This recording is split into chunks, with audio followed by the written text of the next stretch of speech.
Hello, everybody, and welcome to Chess Time, a time in which we talk about things and play chess at the same time. My name is JaKaTaK, Thomas JaKaTaK Labonte. With me is Tim Trennock Connor, Mr. Connors. How are you doing?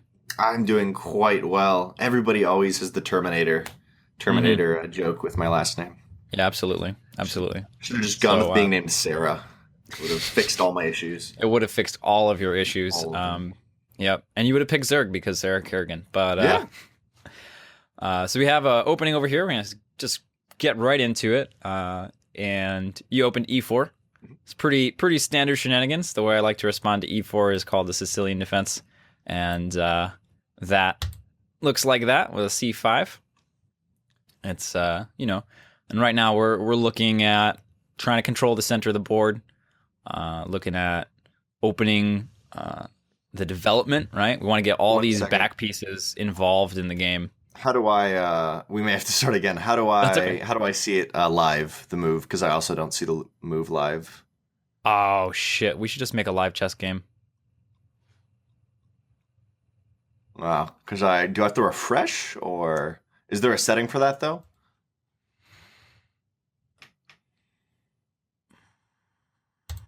So daily chess, live chess. Do you have to have a timer with live chess though? Yeah, we can just make it like huge. Cool. I'll make it custom challenge time. All right. Who's gonna win the ranked game though? Come on, man. Oh, we can draw it. Or no, oh crap. Let me go to the ranked game. I like my points. Wait, I'll be right back. I'm just gonna go to the bathroom so I don't have to go during.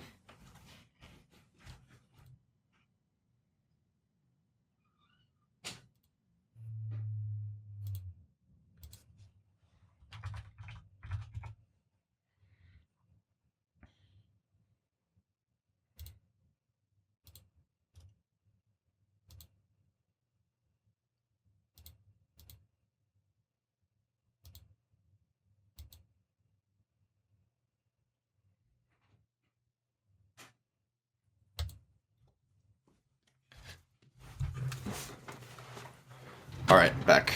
All right, it says you're offline. On chess. Yeah. Let me Oh, you need to be in live. live play live chess. All right. If I have Oh, to like go it get changes. water or something It during changes it. the size of things too. Oh, it We can edit. does. We can edit that out Yeah. if you Let me want to fill break. my water. It took me 30 seconds.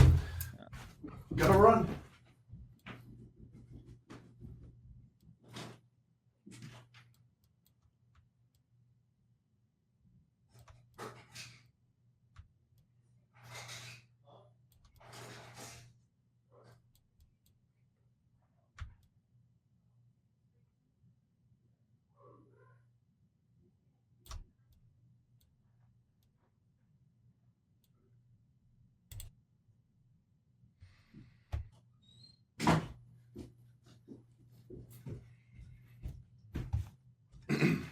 Okay. So have you figured it out? Yeah, you need to be on live chess. All right, I'm on live chess. Play friend. Oh, maybe it won't be white this time. Dang it. I like. I've just done a lot of thinking as white. And it's fun because I can explain myself. So I just hit play. Did you get like a message or something? Let me look. Messages. Not yet. Oh, here we go. Here we go. I got something. Allow. Oh, I see it. Accept. How long? 2 hours. Six. 2 hours So we got total. plenty of time. Generous. All Very right. generous. Just make sure the live chess UI is different. So make sure on your obs that everything is the right size and all that. Yes. Can I get bigger? Of course, we have to use Drennock time. Just resizing. Almost there.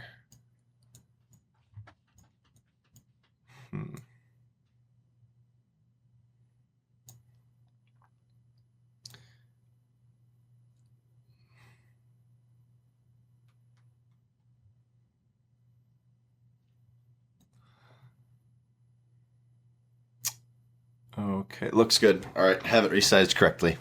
Okay, make your first move because it's going to auto abort. Oh man, this is intense. Oh, can You we got it? not? Oh, we can't plan out moves though. Okay, that's all right. That's okay. We can talk about them. Okay. All right, you ready? Yes, you have to make your move though. You may want to make your first move. 45 seconds. That's okay. Hello, everybody. Welcome to Chess Time, a game in which we play some chess, we talk about some stuff. My name is Thomas JaKaTaKtv. With me is Tim Drennock. Connor, how you doing, man? I'm doing quite well. Feel really accomplished. Finished a book today. Nice. What book? The Witcher, the second one in the series. I think it's called The Blood of Elves. Nice. Pretty cool stuff. I'm still on Dark Tower series, read through number 3. That's crazy. I don't think I could get through all that. Oh, It's man. a lot.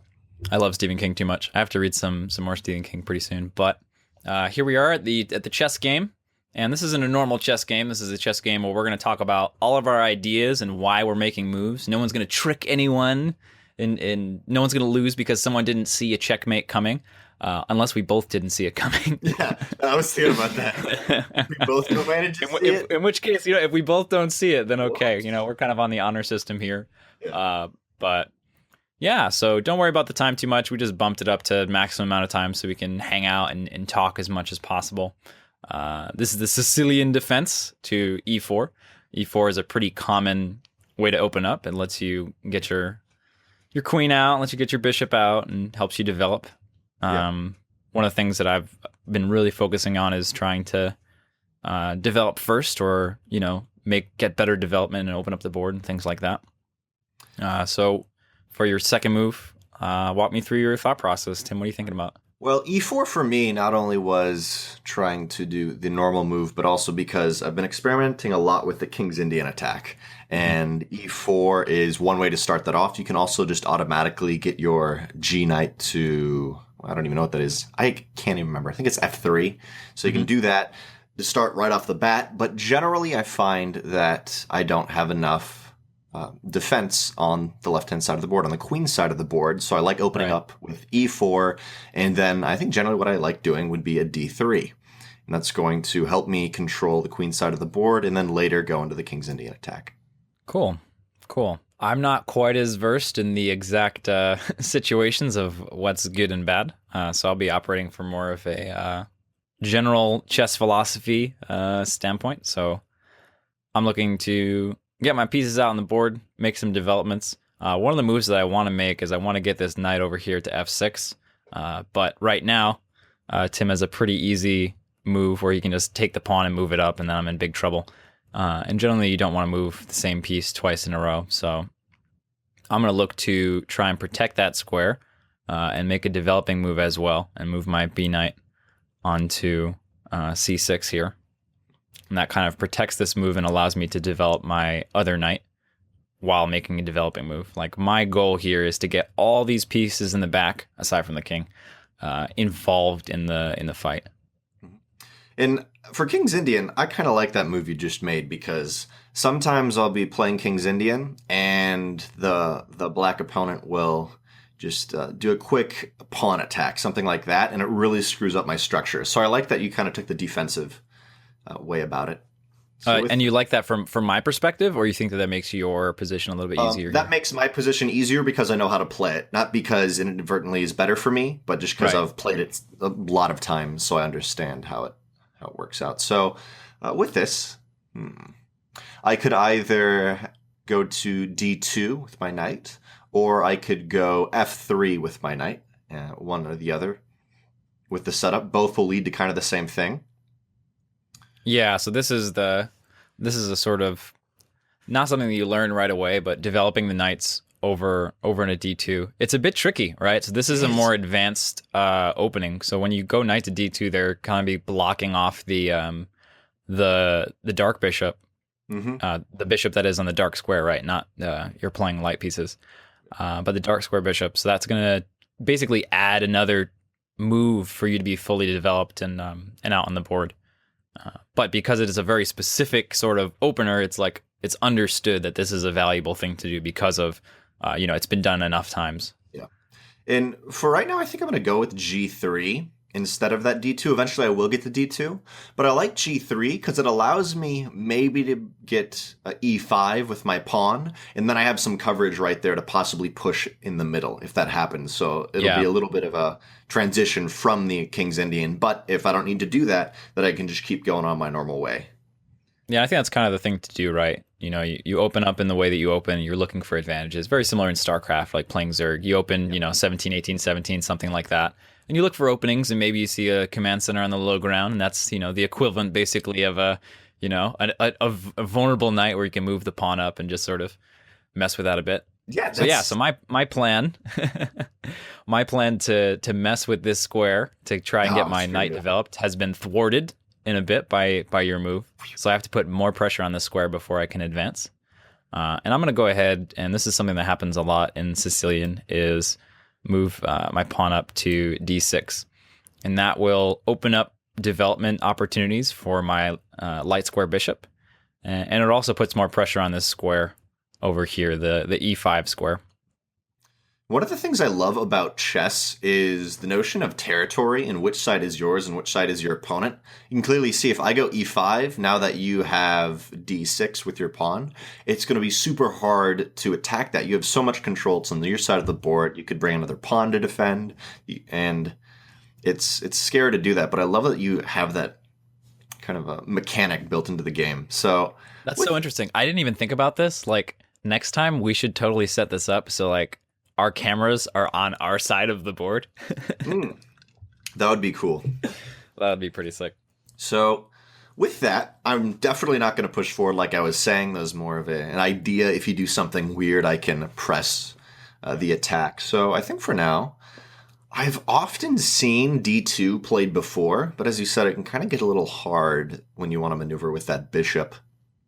So I think for now, I'm going to go with G3 and then actually solidify my King's Indian attack with castling after that. Or pardon me, putting my bishop on G2 and then castling.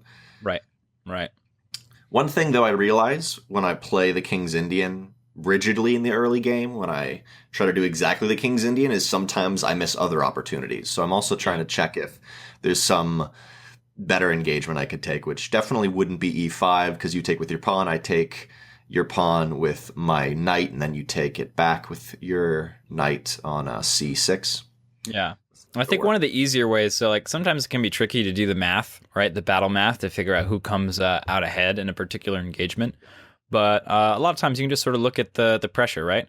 I have two pieces right now aimed on E5, and currently you have only one piece aimed on E5. So that's kind of a territory that I can advance into, that I have, sort of map control, right, over at this current moment. Even though I'm not there, it's not a place where you can go. So I think it's actually very, very similar to the idea of map control in StarCraft. And in about 4 moves, I will get either my rook or my queen onto E. So with that, I can start to push through on E. I always forget if it's file. I think on the E file. Yeah, I can push on the E file a little bit later, but that's still a little while. So for now, I'm just going to do G3, and that's going to help me get my bishop to G2 and then castle. Cool. Are we cool with that move? Do you see the crazy early checkmate? Yeah, I don't think we can run into exploitable stuff here. So there's a lot of stuff that's beginning to open up that I'm sort of trying to keep tabs on, trying to think about, right? So whenever you make a move, right, you strengthen squares and you weaken other squares, right? So by making that move, you've weakened a little bit the F3 knight, just a small amount, right? So I'm looking at potential, knight over to D4 kind of moves to attack, but doing the math out, that doesn't work. It's something that would sort of move my pawn structure in a sort of iffy situation. I would open up this right side of the map, or the board, as it were, which I'm not looking at. But it's something that square, that D4 square, is something that I'm always keeping in mind. Each turn is checking. It's like, okay, can I make a move in that direction? No. Yeah. The other thing too is I really want to bring all my pieces out to the fight as quickly as possible. Other thing I'm looking at is d5, right, as a very aggressive move that gets parried pretty easily with bishop to d2. So not anything that I would mess with at the moment, but it's something that I just sort of keep in mind. And the other thing, since I know you're going King's Indian, which is a cool thing to know, right? I know that you're thinking about that knight over onto d2, and basically, if I had moved my queen into that position, that would basically, it would give you free development, and you'd be developing the way you want to. Another sort of aggressive move is I can move my light bishop up to g4, and that puts a pin between your knight and the queen. But again, always thinking the next turn ahead. I think that in that kind of a situation, you'd be, you just move into the place where you want to move. You move the bishop up in that situation. And so I think at this point, since you've sort of made this move, you're not putting any additional pressure on the e5 square. I'm going to go ahead and develop my knight towards the center of the board. What can be cool with the light bishop to g4 is that even though, or let's say you attack my knight, and I take back either with my queen or my bishop, and you trade evenly, but you do kind of screw up my attack. So you can sacrifice evenly or trade evenly, and the nice thing with that is, since I'm going King's Indian, you could actually start to screw up my positioning, even though we trade evenly. Well, I think too, if there's no knight on that square, and then that kind of opens up an attack on d4 for my c knight right now, it's moving in that direction, and then I'm putting pressure there. You still have pawn moves, right? You can just sort of move your pawn up to mess with me, and then I have to think about where I'd go from there. But that puts me one move away from the one of the forks that happens all the time, just the basic rook fork. You can move the knight over here, and then over here finally onto c2, and then that will fork these two positions. But the queen has to vacate, right? The queen has to be away from that position, and that sort of opens up that ability. So that's stuff I'm thinking about long term, just being in a good position, and basic stuff. Control the center of the board, get all the pieces involved in the action, and try to look for opportunities from there. Because the more pieces you have involved in the fight that are fighting, the more opportunities will exist that'll start showing themselves. Exactly, yeah. One thing to thwart that knight attack to c2 is moving my queen to e2, which is eventually what I will end up doing. But for now, I think on my side of the board, I'm going to go light bishop to g2. Yeah, and that's just the standard setup. And that's also nice because not only does that set up my King's Indian, but as you were mentioning, Jack, if you pressured onto g4 with your, I don't know, actually, that's your dark or your light bishop, both look the same color to me. Oh, that would be your light bishop. What am I talking about? If you do pressure there, I already have my bishop ready if I want to defend my F knight with my bishop or with my queen. So opens up some possibilities, and general good move right there. I like that. For a second, I was looking at your bishops, and I thought, that bishop's not white. How am I supposed to tell which color he's on? All right, so this is where we get into like mid-game stuff, where I'm starting to not be quite as comfortable, right? So I don't have too many just no-brainer. Oh, it's a good developing move. I can just do this, right? The bishop's open. This might be a moment where I want to start opening a door, right? I like to think of the pawns as doors, and you need to open a door for your pieces to start getting developed. And I think potentially g6 is a pretty good move here, starting to get that fianchetto or fianchetto. I actually don't know which way it's pronounced. I've always said fianchetto, but I heard on a TV show there was chess involved, like the person who was playing said fianchetto. So I've always thought it was fianchetto too. Ooh. Yeah. It sounds very Italian, so I'd have to look up like the Italian pronunciation rules. It's been a little while. Okay, so the kind of the moves that I'm looking at here are g6, right, which will open up more possibilities for my dark square bishop. I could make this attack. I kind of want to go down this rabbit hole for a second. Bishop over here, bishop to g4, light bishop to g4.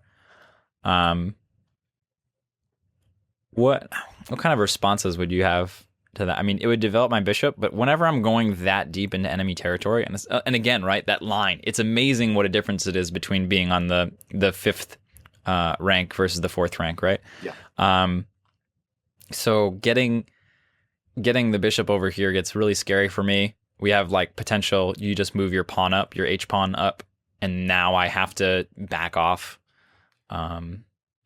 And then there's considering maybe something a little bit less aggressive, maybe something like the light bishop to E6 over here. It's something that I would rather do after I move my E pawn forward, though. I really don't want to block that. I think that light bishop to G4 is a fine move because even though you trade evenly, once again, you're going to kind of screw up my position. And yes, I could go H3. I can move my pawn to H3 right here. And but then I basically do the sacrifice and send into the knight there. So you sacrifice, I have to react, I have to kill you, and then it's your turn. Well, even though I guess you did sacrifice, that's sacrificing one tempo, so kind of a one move that you could have developed something else in. It's also hurting my position. So I might do that. I've seen when I've looked at... I think too, I don't think I'm actually sacrificing tempo because you have to use... a tempo or a tempi to do that, right? Yeah. I think exactly. tempi is the plural, right? Tempi? Yeah. So for those of you who are not familiar Tempos. with tempo and development, right? It's a really useful thing to know, and it's a pretty basic way to calculate. Works in StarCraft too, kind of. Works in tempo is a big thing in StarCraft as well. He makes a lot of cool songs. But basically, it's all about getting all these pieces on the back off. And that's tempo, right? So whenever you are not developing, right? So this move right here, the bishop move, is a developing move. But maybe if I moved, say, my knight up over here, that's not a developing move. And I'm sacrificing tempo. I'm putting myself behind. It's sort of like going all in or going for an aggressive 1 or 2 base play in StarCraft, where it has to work out pretty well for me to come out ahead because I'm going to start... being behind in development, and Tim will have a whole bunch of pieces fighting in the center of the board, and I only have 3 or 4 instead of the number that I want to. I think I'm going to. I'm almost worried about being too passive with the pawn move here. I feel the same way, but at least you will be getting the fianchetto ready. Yet even with that signals to me that you are going to fianchetto because. And you're talking about G6, right?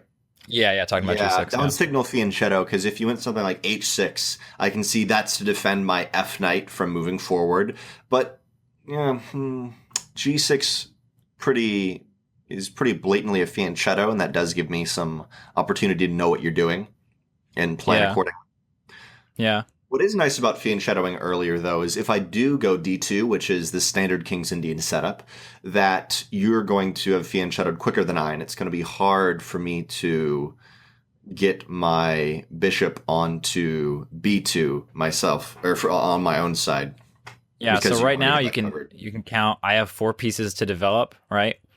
A castle with the king, and then the bishop needs to move out. And actually, it's 5 moves, right? Because there's no open doors, right? So I need 5 moves to be fully developed. When we look on your side of the board, you need to castle, move this, and this, and this. So you're actually ahead, right? So you need 4 moves to be fully developed, and I need another one. I need 1 additional move. I need 5. That just naturally happens. Yeah. Right. It naturally happens. Black initially is always 1 tempo behind to start off with. So I have a tendency to rush into things and get a little bit too aggressive, so I'm going to try to temper that a bit. I am going to go with this G6 pawn. Cool. And for me, I'm just going to do a quick cursory glance. Is there anything that opens up that it would be really cool to attack? So I could put my bishop on G5, which is right next to the knight, and I could try to pin that knight right there. It's not really pinned because you have the E pawn ready to defend the queen, which would be the object being pinned. And you're kind of walking into my fianchetto, right? So you're saying, I'm going to make this move. It's like, okay, I get to make the move that I was already going to make anyway. Yeah. It's essentially, right, we're in pretty mirrored positions right now. It's not exactly mirrored, but the left-hand side of the board, the king side of the board, is very similar. We're both fianchettoing. We've both moved our pawn structure into this kind of a setup. The main difference is your pawns are going towards the king side. You're pointing towards the king side, and my pawns are pointing towards the queen side. Generally in chess, at least from what I've read, in the late game, when you're looking to attack, you're looking to attack along which direction you're headed. So I'm going to be attacking on my king side, and you'd be generally attacking on your queen side, but it's a little bit different with you being opening up on the d file, and then, or not opening on the d file, but kind of being off to the left hand, off to your queen side a little more than usual. So I'll have to see how that ends up in the late game. But this should signal to you also with me opening up with King's Indian that I will be attacking on my king side, which is a lot of little missteps you can make, which provide nice attacks for me in the King's Indian on the king side once I'm set up. So to get that set up, I get a castle is basically my next move, which you can guess. And sometimes I've seen knight to c3 or d2, but that's generally when there's a quick attack from black, which was unexpected. So instead of doing that or defending somewhere else, I'm just going to castle. Right. I'm happy I castled correctly because I don't think we can take back moves, and it would have sucked if I accidentally put my king on my misclicks are a thing even in chess. Live chess. There is a pretty good player I've been playing, and he's around 1800 or 1900. I'm 1400 elo, and I straight up misclicked, and I felt terrible. I almost had him, and I was playing on my phone, and I don't even know how it happened, but I misclicked. Well, it's a lot easier on your phone too to make those mistakes. Yeah, I play a lot of chess on my phone as well. I've actually never played on chess.com on the computer, so this is kind of cool. Yeah, man. Those misclicks, man. Even worse than StarCraft. Yep. StarCraft, you can at least maybe have the time to bring it back. When you misclick, you just sit there and stare at your misclick. A chess misclick is like lifting up your barracks when your stim's almost done. Yes. That's what a chess misclick is like. Cool. Precisely. All right, so we're looking at continued development options. Still not a huge fan of the bishop move, necessarily speaking. I think I'm going to go ahead and continue development on the king side and fianchetto over here to g7. I like that. So as I was saying before, if I move my knight to d2, then the easiest way to get my bishop out would be to fianchetto, but you already have that covered, so you can move your F knight and then eventually. So you have the fianchetto wars over here. If you do it first on your diagonal, then it kind of shuts down their option, because say this pawn gets moved up right over here and this bishop gets over here, then we can go ahead. I can just open this up with some kind of a move over here like this, and then all of a sudden any development there is not going to work out, and I'm threatening the rook right away. Yeah, so like exactly. For example, a really bad move for you right now would be b3. Mm-hmm. Yes, I'd agree. Right.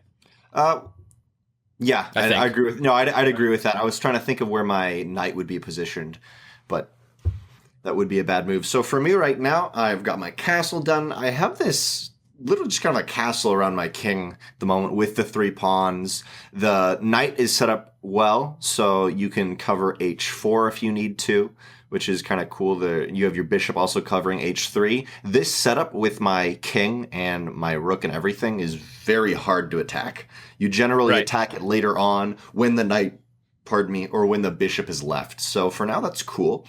Now I'm going to start thinking about my push up E file, or file E. Is it E file or file E? E file. File E.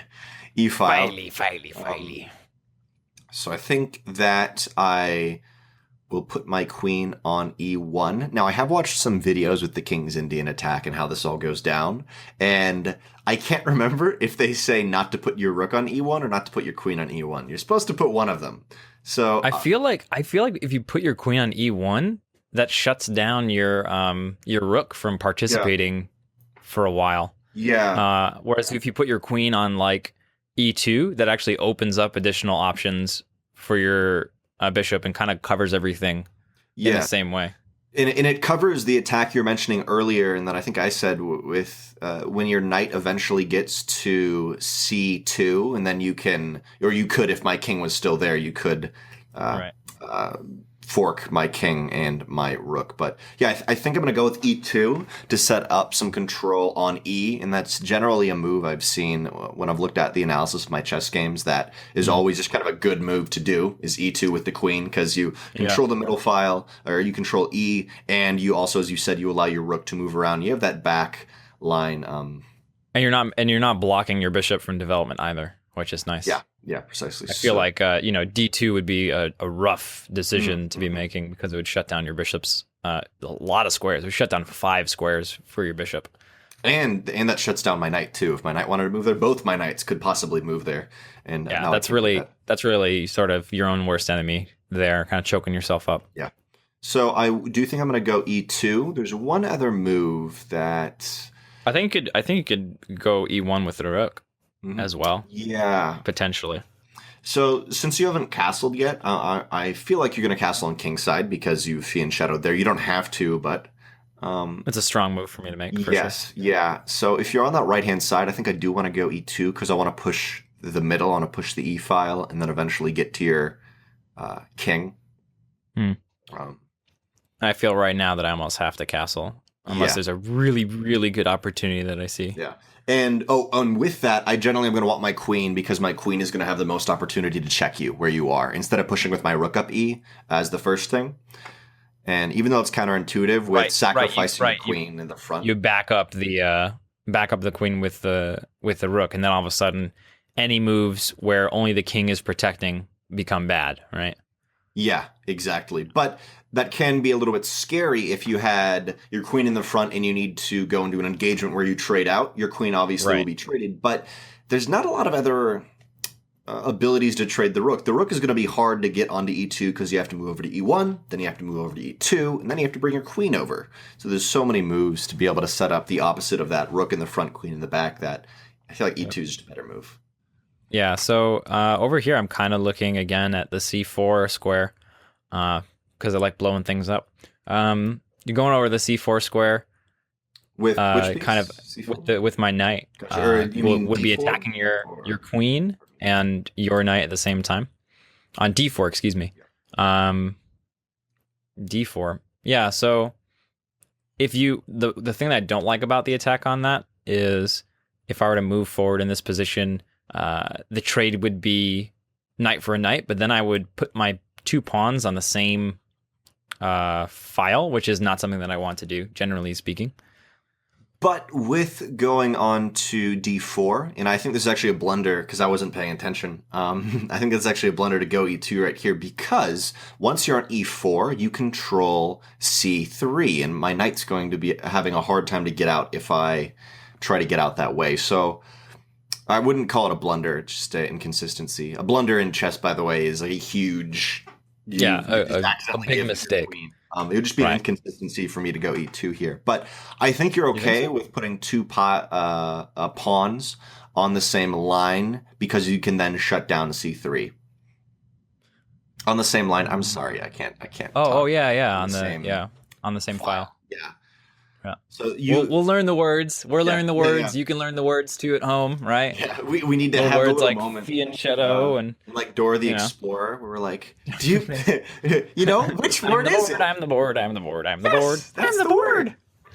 Oh my gosh! But I like that move also. If you, let me show you guys. If you got your knight onto d4, I have to take you because it's really scary with my queen. I don't have to take you, but taking you, I think, is the best. Yeah, I could move my queen, but then... And we'd be at even tempo because I'm moving my knight twice and you're moving your queen twice. But then positionally, I have to... If I move my queen, you're probably going to take my knight, and then I have to take your knight back with my bishop, and then my bishop's in an awkward position on f3. You think so? You think it's an awkward place for the bishop to be? I feel like I'd rather have it on g2... I'm not actually sure. That's more of a comfort thing for me, where I've played this position a lot out before, and often I get into weird positions from there, but that may just be me not knowing it well. Yet I was going to say, if you do end up getting a pawn on d4, even though you have 2 pawns on the same file, you also are on my side. You're in my territory, and not only are you in my territory, but I can't directly kill your pawn. I can't take that pawn out, so I have a thorn in my side for a little while that if I try to deal with it, I may inadvertently sacrifice a tempo. Okay. Well, I think that if I'm going to make this move and inside kind of an attack, I'd rather start it with the bishop onto the g4 square, right? I feel like if I move the bishop on a g4 and then the knight onto d4, then that's going to be a lot stronger position, because if you try to take me with your knight, then I'll kill your queen. Precisely. So you're forced to move your queen. And I like that move a little bit better too, because again, I'm developing, right? I'm getting another piece onto the board immediately, and I'm not as scared of you threatening me because I now have a really strong counter threat. Mm-hmm. Yeah, and I think that's a fantastic move. This is a part of chess that's called tactics, when it's basically your micro. This is showing some good micro for you, Tom. That sweet micro. Yes, sweet micro, bro. Because next turn, I can think, all right, I think that you're going to move your knight to d4. Right. So one of my options is pawn to c3 to try to shut that down. Yeah. And I think that would be all right. That is playing defensive though, and it's putting you behind a tempo as well, because there's no need for you to move that pawn up for development. It's only for attack and protection. Yeah. And so you end up becoming behind in your development. You do open up another square for your queen to move around in, but I don't think it's a particularly strong square to be in because of your pawn setup over here. Mm-hmm. You know, most of the squares that you could normally move to from this position get blocked. Yeah. So I'm thinking, I don't know if this is a good idea, but I'm thinking about e5. My pawn moving to e5 and seeing what I could do there. Most likely, if you could, I'd see your bishop take f3, and then I have to react to that by taking your bishop with my queen, and then you could take my pawn with your pawn on d6. I think if you move e5, I would. I'm not sure that's a great idea. I would probably. Well, the thing is, your knight's kind of pinned right now. Yes. Not 100% pinned because it's not a king pin. It's a queen pin instead. So, and for those of you who don't know what a pin is, right? If this knight gets moved, I get to kill his queen. Yeah. That means I'm pinning the knight by using the queen. So I clicked on my knight. Can I left click and okay? I can cancel it. Whew. Wasn't sure if once I clicked on it, I couldn't cancel it. Yeah, that's a good point, though. It is pinned. So I've got myself in a little bit of an awkward situation, and this is something for anyone playing chess to always think about the forks that your opponent's knights can do, because that's not what I was thinking about when I went to e2, which is where I really shine. Earlier, I think you said that you'd consider me a little bit better than you, and I think that definitely. I think it's not because I know the game better. Not talking about that. I can beat people because I'm really patient, and I go into the analysis board and I play every possible other move out and really think about it. So what's a little bit of a crutch for me right here, not a crutch, but a nerf. I can't even think of the proper word, what you'd say. But one hard thing for me here is that I can't go into that analysis mode and really play it all out physically. Even though I can see it in my head, I'll still miss a lot of things. Yeah. Well, and I think it's useful too, right? If you're going to play a game of chess against someone, you don't get to have an analysis board where you move all the stuff around. I just think it's a good mental exercise, right? To move all the pieces in your head and say, okay, this would take this would take that. Start building that, that basic logical skill of thinking steps ahead in your own brain. And that transfers over to real life, right? If you need to accomplish particular tasks, playing chess, StarCraft, these types of games will help you develop that basic logical ability to look steps ahead. And, that's going to be looking steps ahead and, stopping a problem before it starts at work, whatever job you're doing. I'm sure logic is involved in some way. I prefer the non-logic jobs, my friend. Sorry, there's no logic involved in my job. If you have a job that doesn't involve any logic at all, I challenge you. Type it in the comment section, and either Tim or I will attempt to find a way where logic is involved in your job. And also, I've found that playing chess has improved my, I don't know if it's spatial memory, my ability. Spatial awareness, I think. Yeah, thank you. It's improved that a lot. So even though I can't quite transfer it to chess, it still helped me overall. So right now my big issue is that you can not only can you fork me with your knight, but you also have the pin on me. That's a lot of pressure. So I could. And this is I think a result of me prioritizing, not going for those attacks. Like I've been trying to go for this knight attack on d4 for pretty much the whole game, but I've reeled myself in. Jack of old would probably just go right for it, be like, haha, look at its fork, haha, got you. But taking your time and just getting all the pieces out before you make any really big attacks, I think is super useful. Yeah, so with that, I'm trying to think what to call it. Your knight covering your bishop is something that I think is really cool in chess, where that specific move, that setup right there, because you can do it on both sides. And it happens a lot. Yeah. That particular position does happen. That's a pattern that you're going to see a lot in chess in general. And if you potentially had your queen on d7, you can also do the same thing with your knight. You can attack g4 and have your knight cover your queen, or you could also bring your queen up and cover your bishop too. So there's a lot of potency with, instead of opening up a knight to like d2 or a d7, opening up forward onto the F and C files like that. And I think too, like d7 for my queen is like definitely one of the prime development locations that I'm looking at right now. Because I only have two more moves. It's the mirror. Right? I only have two more moves to develop. I just need to get my queen out, and then I need to castle, and then I'm done. Same thing for you, right? You have 2 moves to develop left. You've got to get your dark bishop out, and you got to get your knight involved in the game. And anyone wondering why we're not including the rooks right here is, for one, castling does bring one of your rooks over, but generally your rooks come into play towards the late game and aren't used as often in the early game. They're good defense. They're that nice, strong castle, but they don't come into play. You're not really using them for attacking in.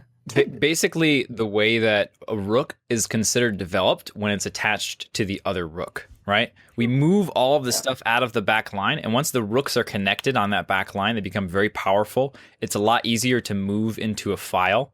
There are different types of files. We'll talk about that as they start to show up. But it's really nice to have those connected, and that's considered developed. Even if the rook is all the way over here, if it's connected to the other rook, if there's nothing in the way, it's considered developed. That's the end of the development phase of the game, basically. That's because they protect each other, by the way. If right, couldn't visualize it, but I'm wondering moving my bishop to e3 or my queen to e3. Because it gets me out of the pin, and that would allow me if you potentially went for d4. Oh, that's cool. So it's getting a little bit forward on the board. I'm a little close to you, which is scary, because then potentially you could bring, if my queen was on e3, you could eventually down the line bring your f knight to g4. And by the way, generally in chess notation, I wouldn't need to say f knight, but just for clarity here. You'd bring your f knight to g4, and then you could possibly attack my queen on e3, which is scary. So you have a really nice setup, but I'm thinking the primary way to defuse this is either bishop or queen to e3. What do you think of that? I think that's great.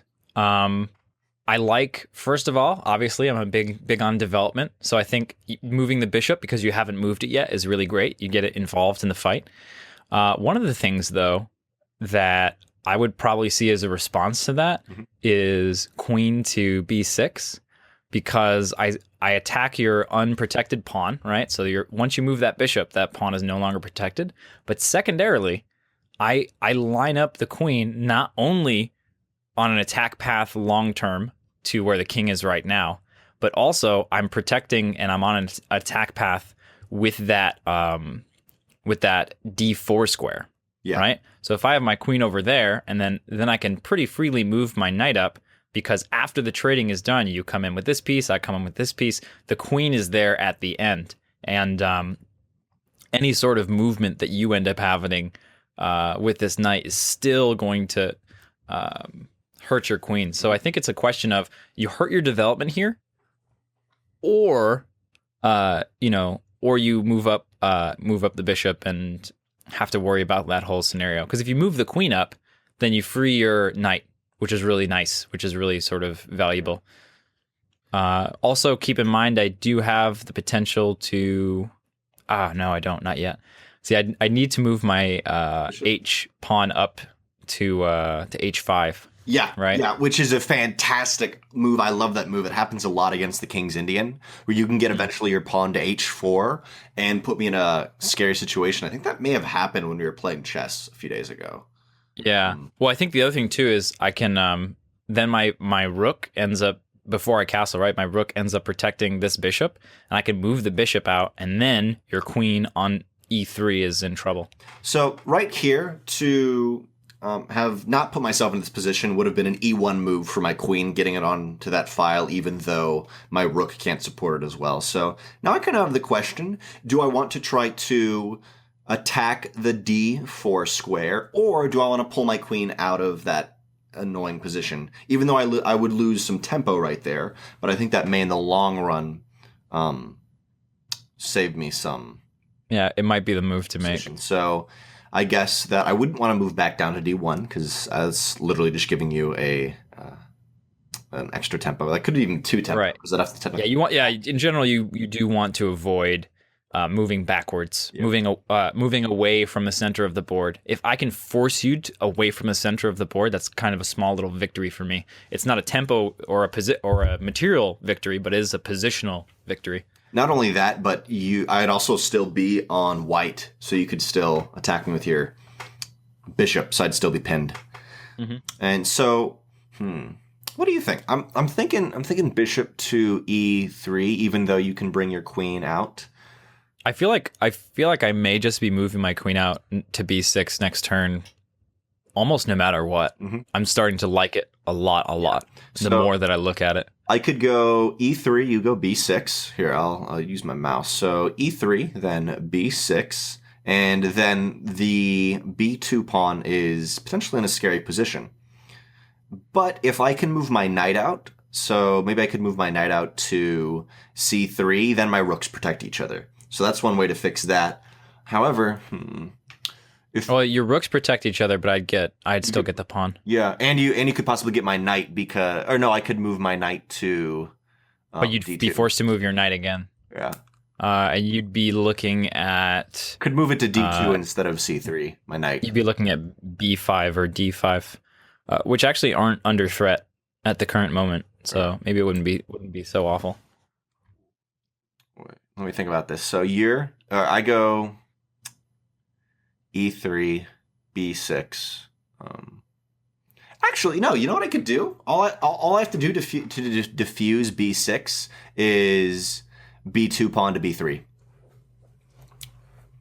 Mm-hmm. Fixed. So I guess I could just do that.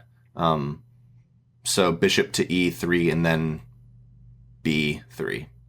And then just to have your pre-planned pawn response there. Yeah.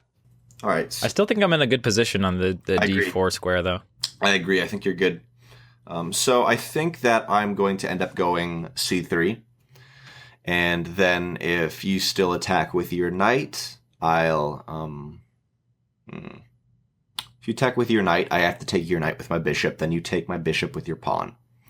And then my queen is still forked. So I'm just in a hairy position. I'm just going to decide that I think that I will go with E3. Think that's good?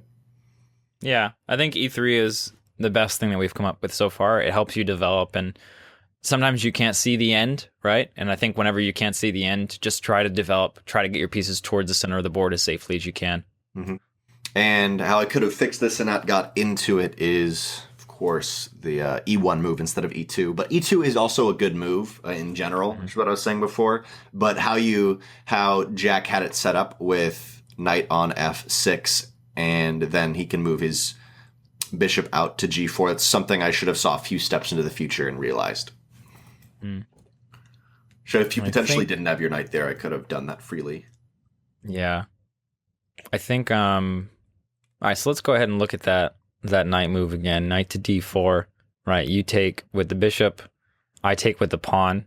And at this point, that's still hurting your development of your knight, forces you into the less developed position of the not file, rank. The 2 rank, the second rank. Yeah. Not only that, but you also shut down c3, so my knight to get out has to either go a3 or d2. Yeah, exactly, which aren't really appealing. What's weird is I've seen a3 several times, and I kind of get how it works, but it happens when you would queenside castle. An a3, you can potentially get in a nice position. But the cool thing with knights is both c3 and a3 eventually lead to the same position. On b5. Right. Okay. Knights are so cool, guys. To be a chess knight. Yeah, Knights man. are like the coolest thing ever. Knights are the best. They're awesome. Also, we have I'll always look for these fork situations for the future for when they show up. Totally. So, whenever I see this, like the rook and the queen are in this kind of position, I'm looking at was it G3 for potential forks? Obviously, that's way down in the future when that's not a thing anymore, but I think it's good to have. I'm gonna continue my development, I think. I don't know if the attack is ready just yet. But here's the issue, right? I think if I delay on my attack any longer, then you get to develop your knight to c3, which I kind of want to prevent. So I think that going for the attack now and leaving that pawn there might be the way to go, and then bring the queen into it later on. So I'm going to go ahead, unless you see a huge blunder here, and go knight to d4. Knight to d4, so let me make sure there's no weird, crazy move I could do. So you have 2 options to take. Yeah, I would... You have to take with the bishop. Yeah. Or move your queen. Unless, Queen move is also a very possible thing to do. Yeah. But then I would take your knight, right? But then I could and put you in check. You could take my knight. I'd take back with. I would take your, and then I would take with my bishop, so I'd be up 3 points. Yeah. Well, it depends on where I'd move my queen to, but yeah, there's nothing exposed. I could attack with my queen. So I think the best thing to do is simply diffuse the situation when you attack d4 by bishop to takes d4. Yeah. And I think that I want that to happen right now. Yeah. So we're going to go ahead and force that situation. Because then your pawn's in a nice situation. Nice place. I could be crazy. Like, I'm so good. I'm going to give you my queen. But you actually, no, you'd check me. That'd be the awesome move. If you took my queen, you also check me. Yeah. So much. You have to. Yeah, if you're gonna move your queen, you really have to be pretty careful. Yeah. So, by the way, next time, this is why you don't go e2 when you have the exact setup here, when both knights are developed to c and f, and then the bishop has the opportunity to push on g. Yeah. All right. So I think I have to take you back, right? It's my opportunity. Yep. Just making sure there's nothing crazy. Because if I go, where could I go? My queen doesn't have any good places to go. If I did just move my queen and let you take. Yeah, I'll take. And always reanalyzing, always double checking, right? We have a bunch of squares to be moved into. The pin is nice. I don't want to get rid of that. A bunch of squares. Yeah, there's so many squares, dude. Look at I got such a high graphics game. I like playing chess on Ultra. I know that's the thing, man. It's Ultra. I play chess on Ultra as well. I play 60 FPS. I know you're on 30, but I would really suggest getting a 60 FPS monitor for chess. It's just you can really tell when someone's moving. Okay, we're done. I think I'm just gonna take back here. You're going with it. I was like, this guy's got something good. Yeah. See, that's the thing. I didn't. By the way,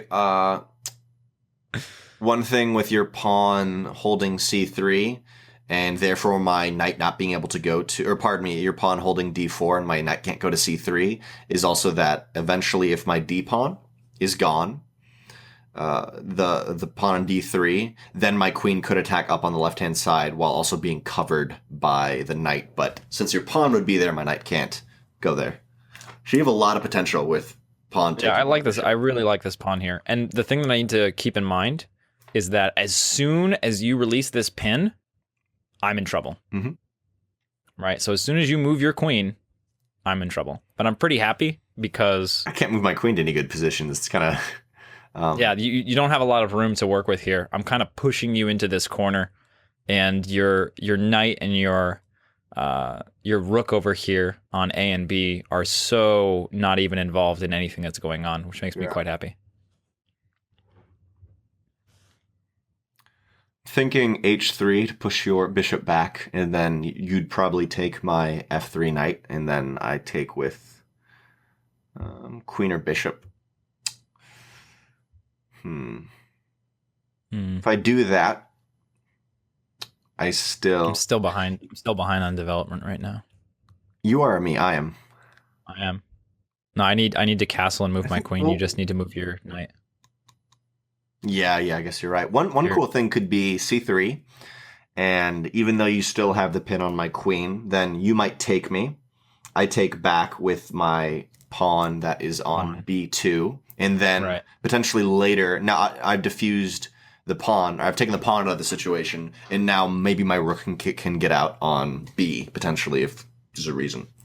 Yeah, so we have files starting to open up here, which is important, right? So the C file is now half open, and that just means that there's, or is that open? I think it's open for me, and it's half open for you, right? Yes. Yeah. So when your own pawn is blocking your advancement, that means it's half open. But when it's only your opponent's pawn, that's considered open because you get to exist here, right, with the rook or maybe the queen, and you get to move freely along this area and maybe get some kills potentially. So that was the first opening. I think that was first blood. Yeah. Wow. Just then. Yeah, you're right. Yeah. First blood. We need the thing that happens. I think it's on base trade that they have. Yeah. I'm not even about the FPSs or anything. I'm about the StarCraft First Blood. That's okay. We'll program something so when something gets killed in chess, it's just a first blood. No, you just need a little soundboard. You need like a golf clap. Well done. Like first blood. Nicely done. I respect that. Yeah, I'm thinking C3 is an option. The nice thing is, I'm not following the C3, man. You're falling behind in material. Well, C3, I can C3, and if you don't take me, I take back in the middle and have a little bit more control in the middle. But that may not. Well, but the thing is, I am going to take you. Yeah, and so then I can take you back with either my knight developing it, or I can take you back with B2, and then that. Oh, you're talking about with the pawn, right? Okay, yeah. Never mind. Sorry. With the pawn, yeah. That's actually the C3. This is the thing. C3 assumes pawn, right? Yes. This is the chess notation thing that we're going to work on, and it's not something we usually say out loud. So getting used to the language is pretty tough. I was assuming pawn, by the way, right there. I would have. Yeah. Right. That's how you do it, right? If you say C3, it's pawn. Otherwise, you say knight to C3. We might as well say pawn though, just for anyone watching. I think it's easier. I feel like we could make this educational C3, and not have to dumb it down. Yeah, you know what I mean? Yeah, I think C3 can try. You take me back, and really, well, think about this. If I take you, you could castle, and then I take you, and then even though you don't have control, you've now developed, and I have two pawns in the same line, which for anyone out there sucks. Even though it may look good at first because I'm up a pawn. Now the pawn behind it can't move. So yeah, I think you could get somewhere if I went C3. I think if you went C3, I think if you went C3, I might go D6 with the queen. That is a possibility because then to defend that I need to go B. Oh no, your queen. No, your queen would be defending that square at this point. That's why I went E2. By the way, didn't tell you back then. But you gotta tell me everything, damn it. That's how this works. No, you have to be completely transparent and tell me all your reasons, damn it. I saw so far down the line, I knew you were gonna go there. I was like, E2, baby. I don't care about none of this crap. E2. Nah. I think I can go C3. You can either develop your queen or you could castle, and then I take you, and now I can't remember what it's called, but then I have two pawns in the same file, which you don't really want. You're in a unique situation because you have a space between them, and you are on my side of the map. But if I took it and stayed on my side of the map, it's not good. Yep. So, I think I think C3. By the way, that's why the E2, like I knew the E2 move was good with my queen, but I couldn't quite put my finger on it. I think that's also why it's good. There's just a lot of Yeah. power in E2 and in mirror for you. Protects all those pieces there. Yeah. You know. And D7 for you as the mirror, I think. Yeah. All right, so I think C3. Cool. So I want to with make the C3, move, but I'm a little nervous. I'm nervous to make the move. I think C3 is a good move, and I think the things that I'm looking at this point are moving my knight out of the way to have the bishop on that line, which moving line? my queen I on see. the fianchetto, right? Yeah. So opening up the fianchetto. But I still think queen to B6 is going to be good.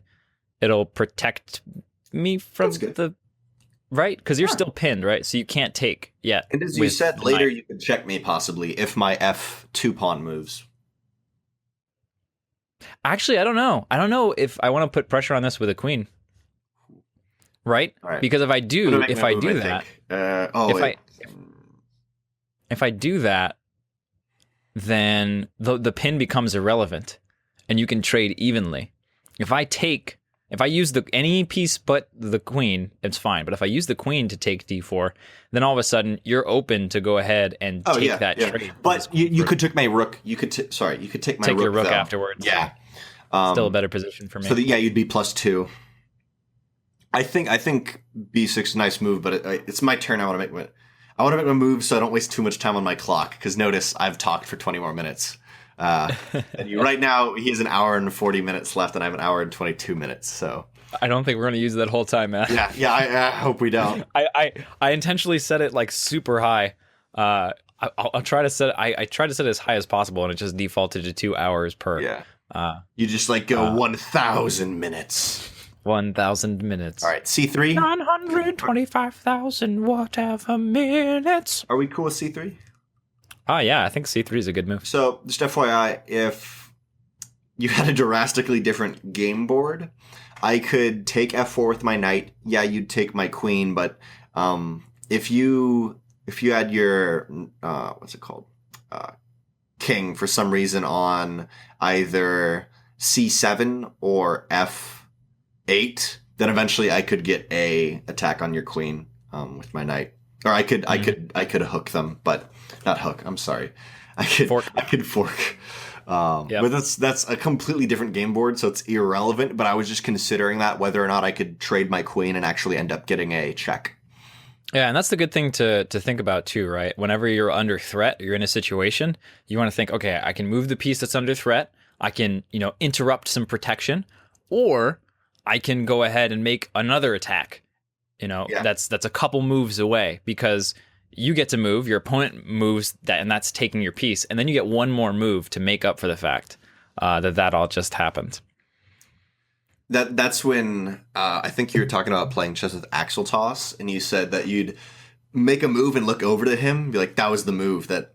Yes, yeah. All Axel the dominoes start. We'll have to invite Axel Toss on one of these times for sure. This is the champion's move, he calls it, which is the move that's thinking like 7 moves ahead, and the other person does not know what you're planning. Yeah. And then all of a sudden it all works out. That's basically it's a long tactical line. Mm-hmm. And that's where I shine when I have the analysis board, because I'm patient enough to go through every single move and verify whether or not this was a good move. And then that's what I was saying. I played someone who I knew would take a pawn. They loved taking pawns. And I saw, if they take this pawn, it's going to be 10 moves, but there's no way to get out of checkmate. It's 10 moves down the street, but I'm going to give them this pawn, and I can't take the pawn back. But it was with a King's Indian attack, and it actually has to do with getting your queen to, I can't remember where it is. I think H5, and then this is the actual King's Indian attack, I believe, is your F3 knight to G5, and then your queen to H5, and then you can push your queen to F7 with the defense of the knight. Right. Yep. Then there's also an attack up E, which happens a little bit differently, which I tried. Those are your 2 attacks, but I got him successfully with a King's Indian attack, which isn't really supposed to work. When people, when learned, I don't want to say learned people, when people who study chess see it, they're like, oh, of course, that's the little because they're familiar, right? It's like knowing openings versus improvising, right? Oh yeah, I know my opponent is opening with a Reaper expand, so I know that they're gonna have an expansion around this time, or I know my opponent went for 2 Reapers, so they have this disadvantage. Just memorizing the correct response rather than figuring out on the fly. I do think I'm going to move queen to b6. If you take... Ah, shit. No, I can't. This is a great move. See, I can't queen to b6 now. Why not? Because you win that trade. I can't kill that with my Ooh, you know what? Ooh. I think This would put me behind in a tempo, but I might be able to e5 here. E5? That is solid. I didn't even think about that. You're correct. That's the beauty about having light and dark territory. The pawn is what makes it so crucial. And I remember reading a quote about it that's like the pawn is the weakest thing, but actually the strongest piece in the game.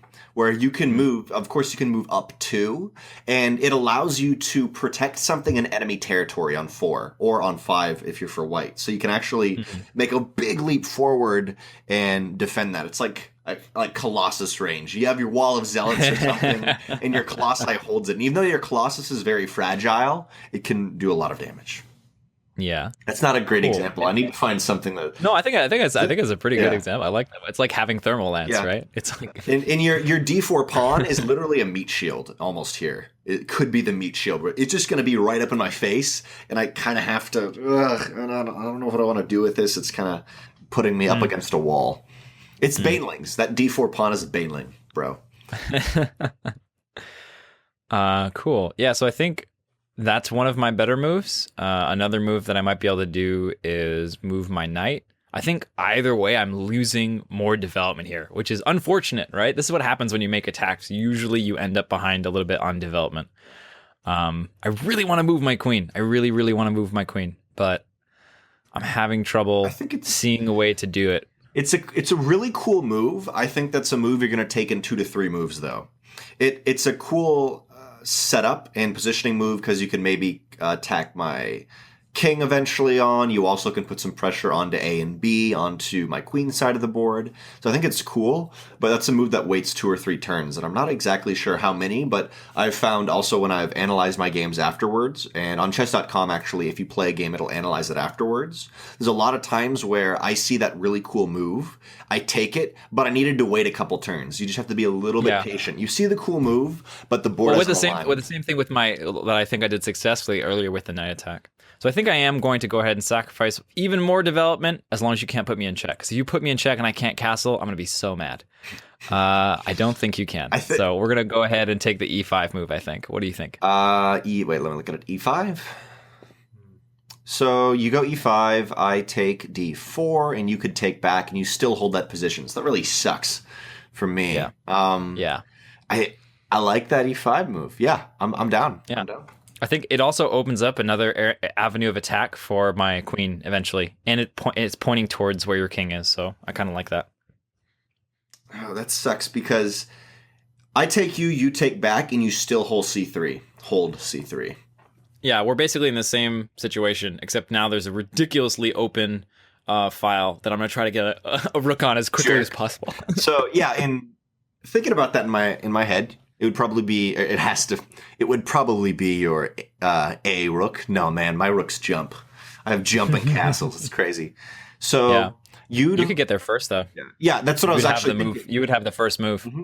Yeah, I could get my knight to D2 or to A3, and then my rook can come over and hold C. I'm still trying to figure out how to diffuse this situation with your pawn.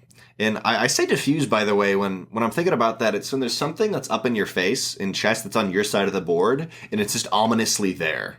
When your pawn's in my territory, and I don't like that, and I want to try to figure out how to get rid of it. Mm-hmm. And I still can't take it with my knight, because, of course, you have your bishop there. So I'm thinking that H3 may have been a move I wanted to make even earlier in the game.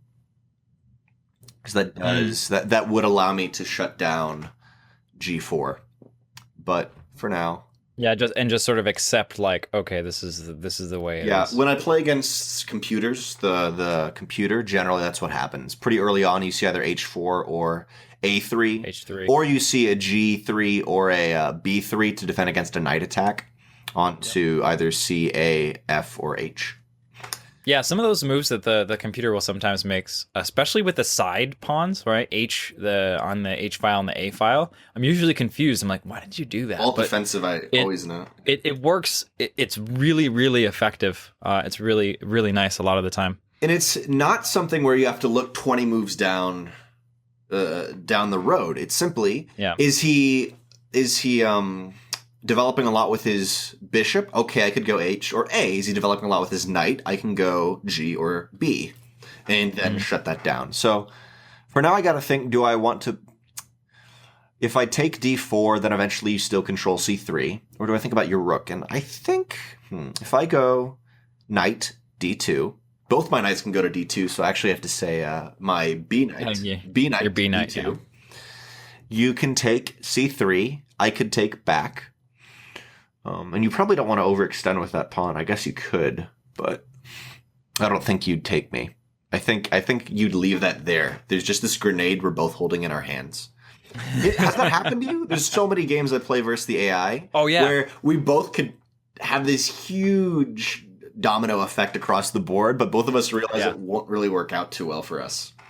Right. Yeah. Well, I think it's a lot like when you're playing PvP and you throw down your forges because you know that you can't kill the other guy and the other guy can't kill you, and you know you're going to go at least into the mid game. Yeah. So you throw down your forge, right? It feels a lot like that to me. Yeah, definitely.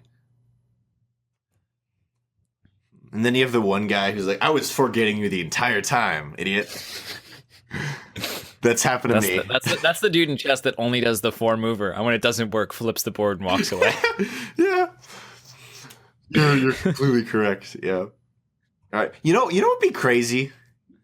C4. If I just say, and I've seen that happen. Yeah. Oh yeah. Ow. I think it's interesting, right? It locks things up. I didn't even think about C4 yet. I have to start just looking at that for a minute. Yeah, I took your knight, right? So that's good for me. Bishops are going to be good in an open game. Knights are good in a closed game. If I can lock things up, and by the way, open and closed I shouldn't use because there's actual definitions. But if I can lock things up, the knight's going to be better because he can jump around. So I'm up a knight, and you're up a bishop. So I think C4, it doesn't. Well, keep in mind too, another thing that's important: the more developed player benefits more from the board opening up, and right now you are the more developed player. Yeah, you're right. I'm thinking if I go C4, I could also then have B knight D2 or knight to A3, and then hold that C4 pawn. That C4 pawn have some protection. Yeah, you got to figure out a way to get that knight out and fighting with the rest of your pieces. I feel like that's a pretty big issue just for development. You right now. And by the way, guys, anyone listening, this is just super basic chess too. The idea that you want to develop everything, and we're not even out of that point. We're only on move 10 right here. Yeah, we're definitely newbies in the world of StarCraft. You know, in the world of every world. In the world of chess. No, we're newbies in the world of StarCraft because we're not Flash. Yeah, because you're not Flash or Tasteless. I feel like even though Tasteless may not be Flash, Tasteless and Artosis can be like, we're not. Yeah, man, they can steal your ladder points. Watch out. Yeah, Tasteless 100%. So I'm thinking that D2 can be a good move because then I can cover C4 later if I want to. Actually, both of them cover C4. Ooh, I like D2. I'm thinking D2. I think D2 is a really good developing move for you. And if you do take C3 and threaten my knight, I just take back with my B2 pawn. And that's not awful. You allow me to correct my pawn issue of having 2 pawns in the same file, but I think it's kind of okay. Yeah, I do think it's kind of all right for you. I think, especially because most of my attacks sort of revolve around, opening that up a little bit. And what's really cool with D2 is I also cover F3, which is where my starting knight is. My first knight I moved. Right. Oh yeah, exactly. You cover 3, I think, really important places. What an awesome, guys! You want to geek out for a second with chess? What an awesome move! Gives me those nerd chills, man. Yeah, and you put yourself ahead in development. Yeah, I think that's it. Are we ready to? Oh yeah, man, the- we're ready. what do you do We're in ready. chess? Now Am I it's ready my to turn. hold the What the hell move? am I gonna do against this move? I have that moment in so many chess games. I have no immediate move to make. Yeah, I think it's I'm behind in development, and it's making me more and more worried with D2. time. Yeah, I need a castle. I know that feeling when you, as you said, you're behind in development because you attacked, and you're like, oh, it felt so good before to attack. It seemed like such a good move, and then you realize it. It just wasn't. So, I'm gonna think for you for a little while. I think so. I want to move my queen, and I want a castle. What? So, what Can if I you afford? get castle Can with I? your Can, queen? the question is, can I afford to do that? If you were to take my pawn, I would just take back, and we'd be fine, right? So Would where be would you even move the your material. queen? Are you saying with moving your queen or attacking with your d4 pawn? I'm talking about not attacking, right? I'm talking about if you attack me. Yeah. All right. So you go queen to b6. Wait, I gotta do it out. Okay, queen to b6, and then if I take d4, now you got a lot of pressure. Oh, you know what? Ooh, you just interrupted. That's not the word. There's a tactical word for it. You just unprotected basically your pawn. Which pawn? My c3 pawn. B pawn, the P pawn, the B pawn. Oh yeah, you're totally right. Gorge, magnificent. Yeah, Is there a good analogy in anything? That's like force fielding your own unit in. Yeah, that's like force fielding. It's like force fielding your ramp to keep you safe, but then they get the natural, or like they jump into the main or something. It is just like a force field, I think. Yeah, I'm thinking about that because let's say you go b6, then maybe I can go knight to d3, or pardon me, knight to b3. It's kind of a or weird knight to move. c4 and attack me. Oh yeah, You could attack my Beautiful. queen with And knight I to defend c4, the pawn, and you defend the piece So- with multiple locations. What that tells us is even though I blocked it for a moment, overall the development is more important because now I've opened up so many more opportunities. I'm wondering if I just want to make. Actually, you know what? Maybe I want to delay here. Maybe I want to delay my decision and castle and see what you do first. Yeah, I can see what you do. You mean what I do with your help to make your castle the worst move? See what we do first. Yeah. Let me look at the board and see if there's other like a crazy move I haven't seen. So you could take my knight with your bishop, but for now the pin is more important until I move my queen, so that's not an option. What if? I'm trying to think. What if you H? I really want your d3 pawn to be dead. Yeah, d3 pawn. Why? Because it supports everything, right? Hello? I want to just accidentally hit the mute button there. I want to move my knight, right? I want to make that second development on my knight at some point, and I'm looking to open up space for it. It's funny because even though you defend, or it's not funny, it's intriguing because you defend your bishop, but you also put your knight in a position where it doesn't have too many places to go. It's kind of cool because you're getting towards my part of the board, which is more defended, which is a given, but it's really cool to think about those things in chess. I feel like. I think I'm going to castle here. Whoa. I think that I'm safe enough to castle, and I've put it off for too long. And if I continue putting off, I'm going to get myself into a sticky situation that I can't get out of. Do remember h5. I don't think you should do that now, but that's going to be super powerful because you can go h5, then you can go to h4 and possibly get your rook out.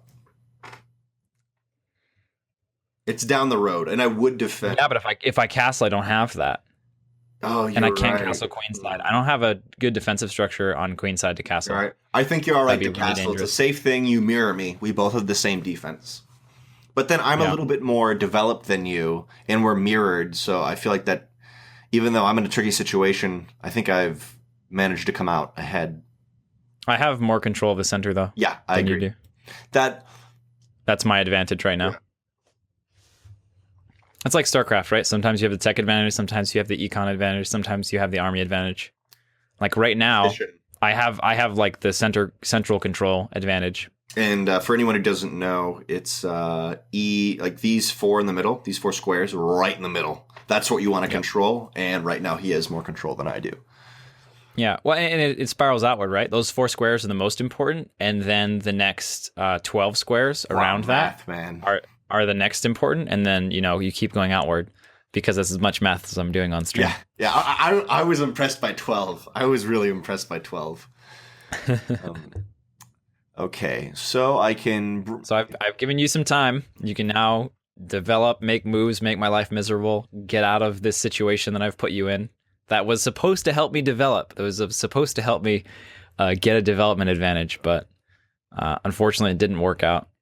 And something I think about, even though this isn't a proper term, but there's always the move that causes all the dominoes to collapse, and it's generally a pawn move on either D or E. And so maybe you should have waited that. You had that move, and actually I guess it was with your knight, but you had the pin to pull out of the grenade and see what happens, and you pulled it a little bit too early. Potentially. I don't hate my situation right now. I think you're right. But that is, I don't hate it. One way to think about it, where there's a lot of chess games, or I know once I move this one pawn, all the dominoes collapse. So I'm waiting to get in a nice position to move the pawn. So now we're in the part of the game when I don't do too well when it comes down to rook positioning. When I have a hard time, because now I'm trying to think of which file is the most important. And it looks like C right now. Because you can attack that too. So but I think it's about predicting which files are going to be the likely ones to open up. Yeah. I think B and C are probably the most likely at this moment. B and C, you say? Yeah. Well, C because it's already open for me and half open for you, but B because I have the potential move with my queen in that direction, to make some moves happen. And you can attack C, and I have to respond by taking C back. Yeah, and that opens up B. So and that opens up B. Right. So that's actually the more direct way to talk about it, right? So it's right now it's B is C is half open for you and it's open for me. But if we do this trade, I can choose to open up B, and that's kind of on me, right? I can make that happen. This is it's not I'm not playing hope chess here, but it's just a thought that's kind of cool. Is let's say I move knight to C4, and then potentially I can attack your D6 pawn. But what's really cool about the B6 move with your queen you were saying earlier is you still hold that pawn. So right now that pawn has nothing protecting it except for the queen. So if your queen moves out of position, potentially I can take that pawn. But the moves you were talking about earlier, either B6 or staying where it is, or even moving up to D7, all hold that position, which is really cool. That's one of the nerd chill moments where I'm like, oh, he naturally just has hold of it because it's on his side of the board, even though it looks like it could be taken out. Well, it's one of those things where in chess, there are the specific lines of thought to go through, but also there are this general, okay, my pieces are kind of tending toward this side of the board right now, right? This is a very king side game. Like, you can just look at it without thinking about the specifics and be like, okay, the queen side, which is this side over here, right, is really open, and the king side is really closed up, and we're both trying to defend and attack on the king side. Yeah, I'm trying to think. Before I can attack on the king side, I need to move my queen because the primary thing I'm going to be attacking with is my knight, or the defend. What is it called? The thing that defends the attacker do we have a word for that? Like the protector, perhaps. The protector, but that's a little bit deceiving because then you can think of defense. But it's almost like you have. It's the guy who has his hand on your shoulder behind you, in like the SWAT team when a whole bunch of them go into a house. And then you have the guy who's got his hand on your shoulder, and they have the guy who's on point running in. And you have that protection behind you. It's that guy, where the knight often is that guy here. He's the one who says, no, I got your back, I'm right here. And I have to be able to move that, but to move that, the queen's under attack. And the queen and the knight are the primary attackers on the king's side right now, in the King's Indian attack. Mm-hmm. But I've kind of transitioned out of King's Indian attack. Well, that's the other thing too, right? Once you get towards the mid game, it just gets a little chaotic, a little messy. Because I went to D2, actually, I still technically could King's Indian attack. I think I'm still in that loose formation. Like I still have the same composition from the early game, which generally changes. So, all right, now to actually think about a move. We have a rook move. I think that C1 is going to be a good move overall, but I just wanted to check if there's any crazy move I've missed that I could end up taking a better engagement with. So we obviously have D4, which you take back with. I have C4 again, which I move by you, and then C4 is covered by D. C4 is covered actually by D3 and D2, both the pawn and the knight. But it doesn't necessarily develop me. It's just kind of a... Well, at this point, we're past... For you, you're developed. Yeah. Right? Yeah. At this point, you're developed. Your rooks are connected. Your pieces are out on the board. You are developed. I still need to make one move to develop. So I think the fact that I'm behind in development here is an opportunity for you to potentially open up the board and get into a position early. Like even just taking, right? Even opening up the C file. You take D4, right? I take back, great. But now you can move one of your rooks onto the C file. Yeah. I have to move one of my rooks. I can't move my queen there. Which may be nothing, but maybe it's somewhat useful. Mm-hmm. As I said, this is the hard part for me with the rook positioning. Definitely C is the right one. I'm actually thinking if I should have moved to A3 because then I could have supported a pawn on B5, which is super far into the future. But yeah, that's a weird one. Yeah, that's a good point. I opened that up. You're still right up in my face, but you also have two pawns in the same file, which is nice for me. Mm-hmm. And you have the move of marching your pawn forward one. Oh, C4? Oh god, that's ugly. No, don't do it. Don't do it. Oh man. So look at which pawn? E4 to E5, right? Say we do this trade, you can march forward and you're protected by a knight and a queen on E5 with your pawn. Yeah, I can. And you're threatening mine. Well, so I take you right. Yeah. So I take you first with my pawn, but then you can take back with your knight. I would have to take back with my queen because take back with your queen, right? And I guess I could move out with the knight and put you under threat or something like that. But I don't know. C1. I don't see too many good options for me. C1 is a patient move, but and that whole line of things happens with me taking D4, so that's C3 x D4, and that also opens up my C file. So I feel like it's a good move.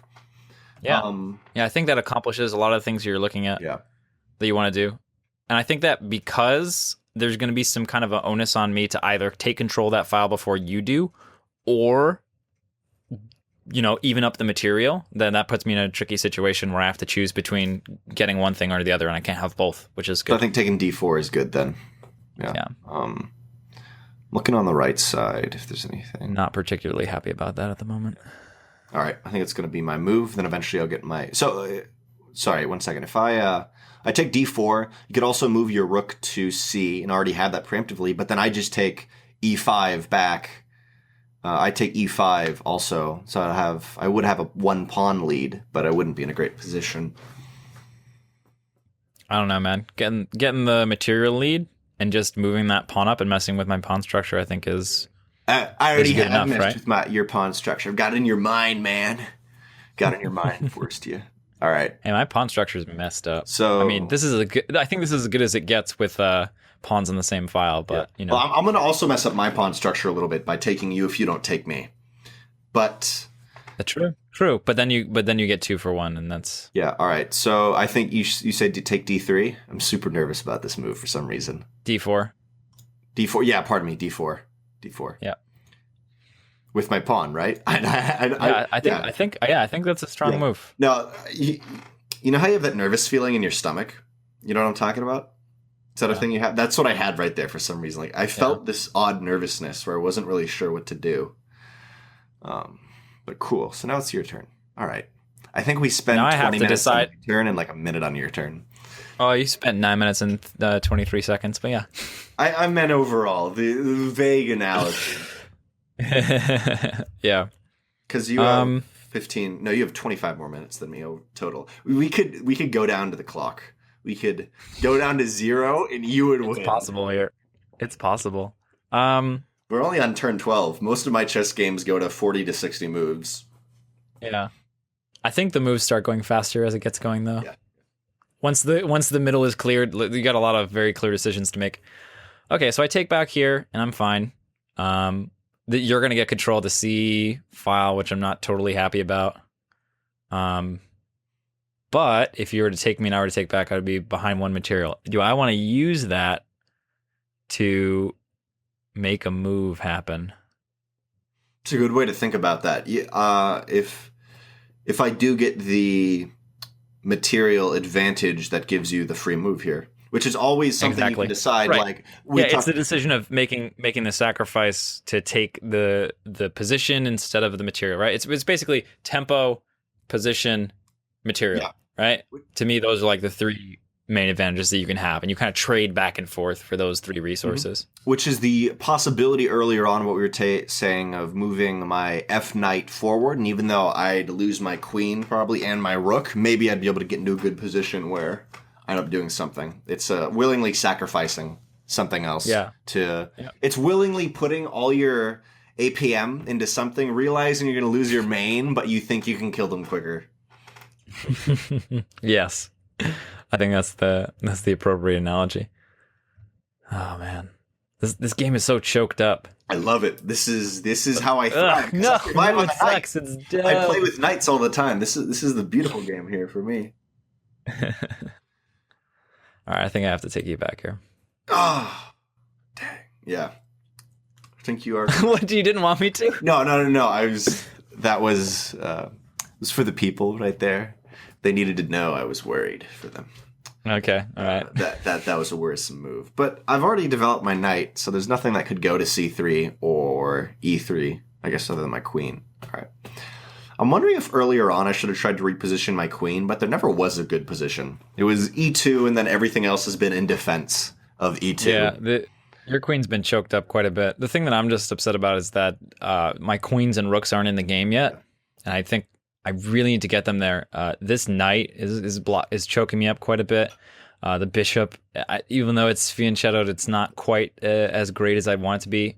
I'm looking at knight to H5, which normally is not such a great move, but because your king is on that side, I feel like that might be a way to open up both my bishop and my queen for development. H5. So you could go H5, F4, and then H3 and check me, but my bishop's there. I like H5, but I think you would have preferred to do it with your other knight to got onto my side. It'd be easier to check me. Because when your knight was on C6 earlier, you could have gone E5 and then take F3, which is super variable, obviously. But that's one thing I love about chess. It's the opposite knight, which can most easily attack, even though it's a whole bunch of hurdles. Mm-hmm. And also, I had a thought. Forgot it. What was cool is, so the defining moment of this game really is E2. That's when you think, okay, there's a good advantage, I can try to fork you, and everything is revolved around that. The early game stops, I think, at E2, and then we get into actually thinking and thinking about our moves a little more, and not just following the early game opener. I actually think it's bishop to E3. Well, let me think about that. E. That's when you had the longest discussion. Considering what you were going to do, right? Because that started creating the pin. The pin is basically what you've been responding to this whole game. Yeah, and with that, you still haven't gotten out of it. Yeah, and with that, the pin was that E2. So both are with that. It's the E3 and the follow up. The follow up of that moves. Definitely, that's when we have a lot of contention. But I'm thinking C1 right now for my rook. Yeah, I think that's a great move. I'm still thinking about that H3, but that kind of favors you because you'd love to somehow move to G4, but I'd have it covered with my pawn. No, so if you went H3, right, I'd probably just trade into your knight. Yeah, or you could let me take you, and then you take back, and even though you're at 2 points less, you have your knight at G4, which I don't think is a good idea, but I'm just thinking about your position you could get into. That's true. Moving my knight is something that I do really want to do. That's a cool sacrifice. I'm going to give you The other thing that I'm kind of clarity noticing is for my that knight. look at the 5 rank right now. It's totally open. Whoa, dude. You know what I could do? I've seen this once or twice from the computer, and I don't understand it. But H4, go 2.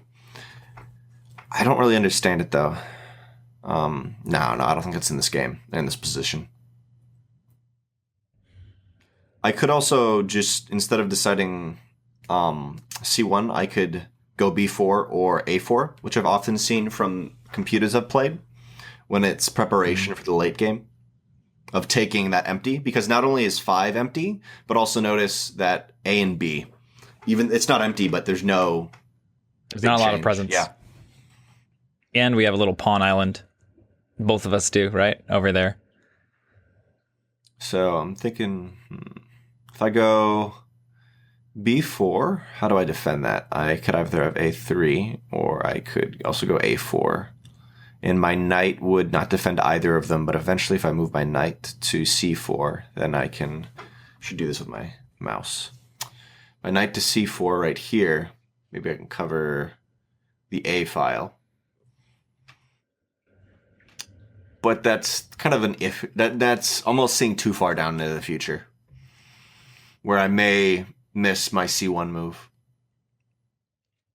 Yeah, I think both of us aren't going to be looking at rook development right now in a major way. Rook development? Maybe queen development for me, but like getting the rooks in the files that we think are open or will open up, right? So C is totally open, but I could definitely see E opening up relatively soon. Mm-hmm. Yeah, especially if I push forward. Yeah, oh, I forgot about that move too. E5, you take with your pawn, I take with my queen. Yep. It gets you out of the pin, and it's quite aggressive. It develops. It finally gets your queen out of this, like, I can't really do anything mode, which is why I'm pretty heavily looking at D5 for my queen right now. I mean, A5, excuse me. You know what's what's really badass still is B6 also holds your D pawn. It not only it holds both of your D pawns. So I was thinking of move my pawn forward. You take with D6. I take back with my queen, and then I take D4 pawn. But I can't, because your queen to B6 holds all of those positions. Oh yeah, it's such a cool position. I kind of want to try that. Maybe that's the next set of dominoes. I'm gonna move to C, and then I'm gonna do that with something set up behind it. So maybe I want to go E1 with my rook. Or pardon, yeah, E1.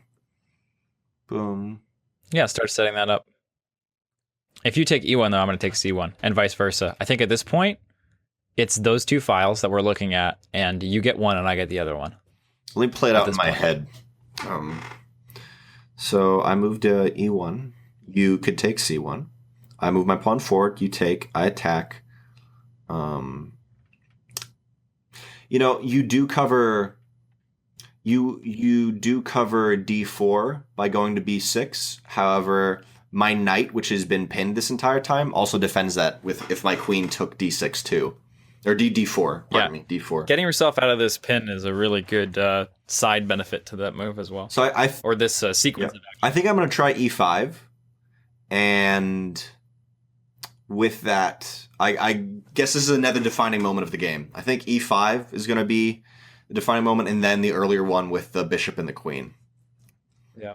So yeah, it's a big move. I'm not exactly sure how it's all going to pan out. I like E5 because I can see it a little bit easier than C1. I can see my rooks there, but it's like, what does that do for me? I know I cover that file and you don't get it, but it's going to be, but like if you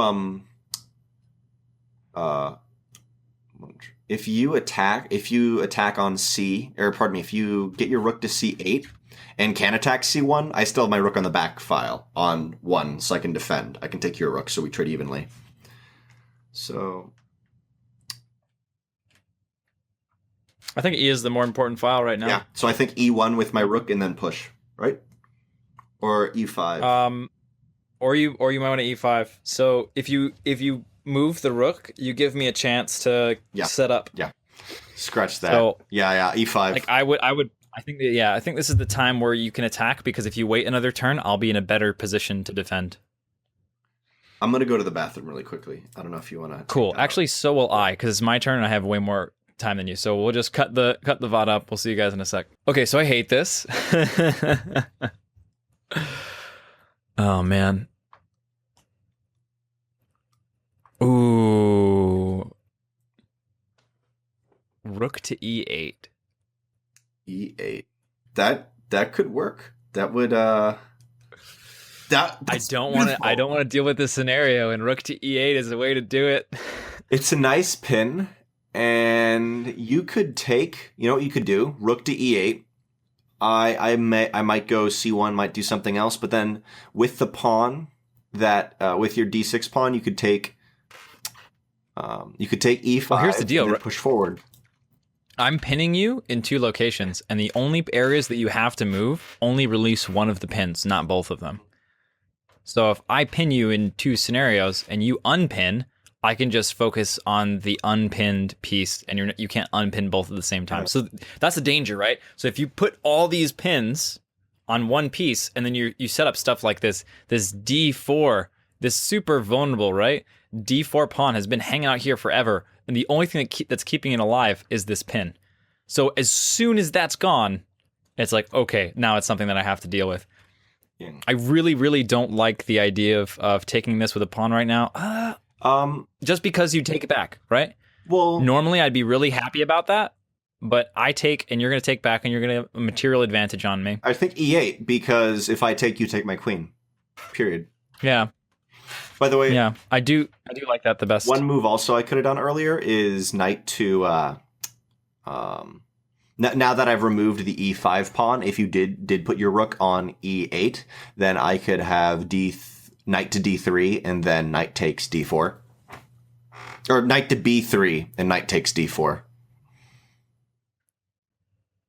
Oh.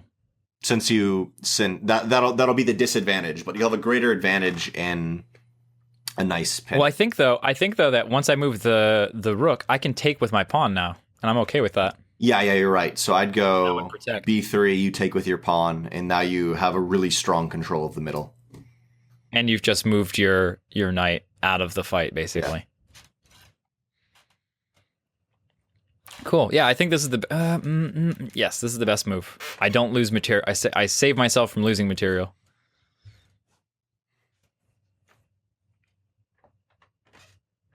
I'm thinking about H3. You know what, my could be time. Could be time for H3. Yeah, I'm also thinking if I take what is it? I'm still playing with fire with this double pin though. Holy crap. No, I think it's good. If I take F6 with my pawn, you take my queen. I could then take G7 with my pawn, take your bishop. Then you could take my knight. So you'd still end up +6 because you have the queen worth 9. You take the knight back though. Yeah. And I'd take the rook, which would be worth 5. So I'd end up at you'd end up at like +1 or +2 out of that. Mm. And that would really change the face of the board. That would be like the secondary defining. And I'd end up that would be the result of your E5 pawn move. And I'd end up with the pawn on G7, which is like you have to take. Which I guess I take with my king, right? And then I eventually have to move back at one point because you're gonna put me in check. Oh, you don't have a dark bishop. Yeah, I don't have a dark, so I can't support it. So you can take it, but I wouldn't advise taking it. I'd wait a while till you take it. I'd wait until you're forced to take it because of a. Well, yeah, because it helps me even. It's more defensive for me because it can't really do much of anything. Yeah. And you can't kill your own piece, so it's like the ultimate wall, right? So that force field again. Yeah. But I'm just thinking of the strange things I could do. I would probably just take your queen and back off, though. Yeah. Right. If you took my knight, I would take your queen. You would take my bishop, and then I would back off, and I would be up 3. With an almost guaranteed additional 1, so that'd be 4. Yeah. So I'm thinking h3 is a good one. Yeah. I'm not sure what I would do against h3 right here. What if I do e1? Let's think about this. So if I rook to e1, I'll probably f rook. Question: do you understand in this defensive setup that I have and you have the importance of moving the rook out? Because often I see the AI not wanting to move that rook out. It never moves the rook out. Even if the A rook isn't there, it does not move that rook. Does it just extra defend f2 or an f3? I would assume, yeah. Yeah, f2, f7. Because if you think about it, most attacks are going to come from the area with the most squares, right? So most attacks are going to come on the, for me, f7 pawn. They're going to attack the f7 pawn, and not the other one, right? The f7 pawn is the weakest part of this whole structure, I think. Yeah. So giving it additional protection, is good. Gotcha. So can I attack that in some? So well, actually, the other thing too, right? Like think about it in this position. If you move your A rook all the way over, then all of a sudden, look at all the pieces that you have involved in this side of the board. Mm-hmm. Like you have all your pieces over here. All of them are working together, defending, and because my king is on the same side as yours, they're also, attacking. It's kind of like expanding in the direction of your opponent as Terran. Yeah, and you have your queen. Not your queen. Yeah, and you don't have your queen developed, so your rooks can't combine. I'm thinking about, this is weird. I'm thinking about knight to g5. You'd take my queen. And then I could take knight to f7, take your pawn. Your queen moves out of the way, and I don't really do anything. Your king could take my knight too, so that's not an option. This is the theory crafting, not the theory crafting. This is yeah. You got to think of all the options, right? So you were thinking about this move, yeah, and here, not really something that can be done, and at the moment, taking d4 doesn't work because my queen, it would be taken by, actually I could take d4, you take my queen with your bishop, I take your bishop back, so you'd still be up by 5 though. But yeah. I have, that would be do I have a badass? I don't think it's worth 5 material points to get a little bit of position, especially now, right? I think the longer the game goes on, the more material is important. Yeah. So I'm thinking h3. I'm thinking that's the... yeah, I still don't know what I would do. I need to think about that for a second. Other than e1, or other than f rook or a rook to e1. I like a rook to e1 as a sort of developing move. Are you worried about any attacks that I'm going to make at the moment? Right? Because I can't just take e5 with the rook. Yeah. No, I'm not. But you are going to drop a point here. You should be dropping a point of material here, unless you have a way out of it. Let me think through that. Well, if I go h3, you take bishop, or you take knight. I take back. You take the middle. Yeah, and I can't take the pawn you take my e5 pawn with, or the rook, whatever it is. So I think if I go e1,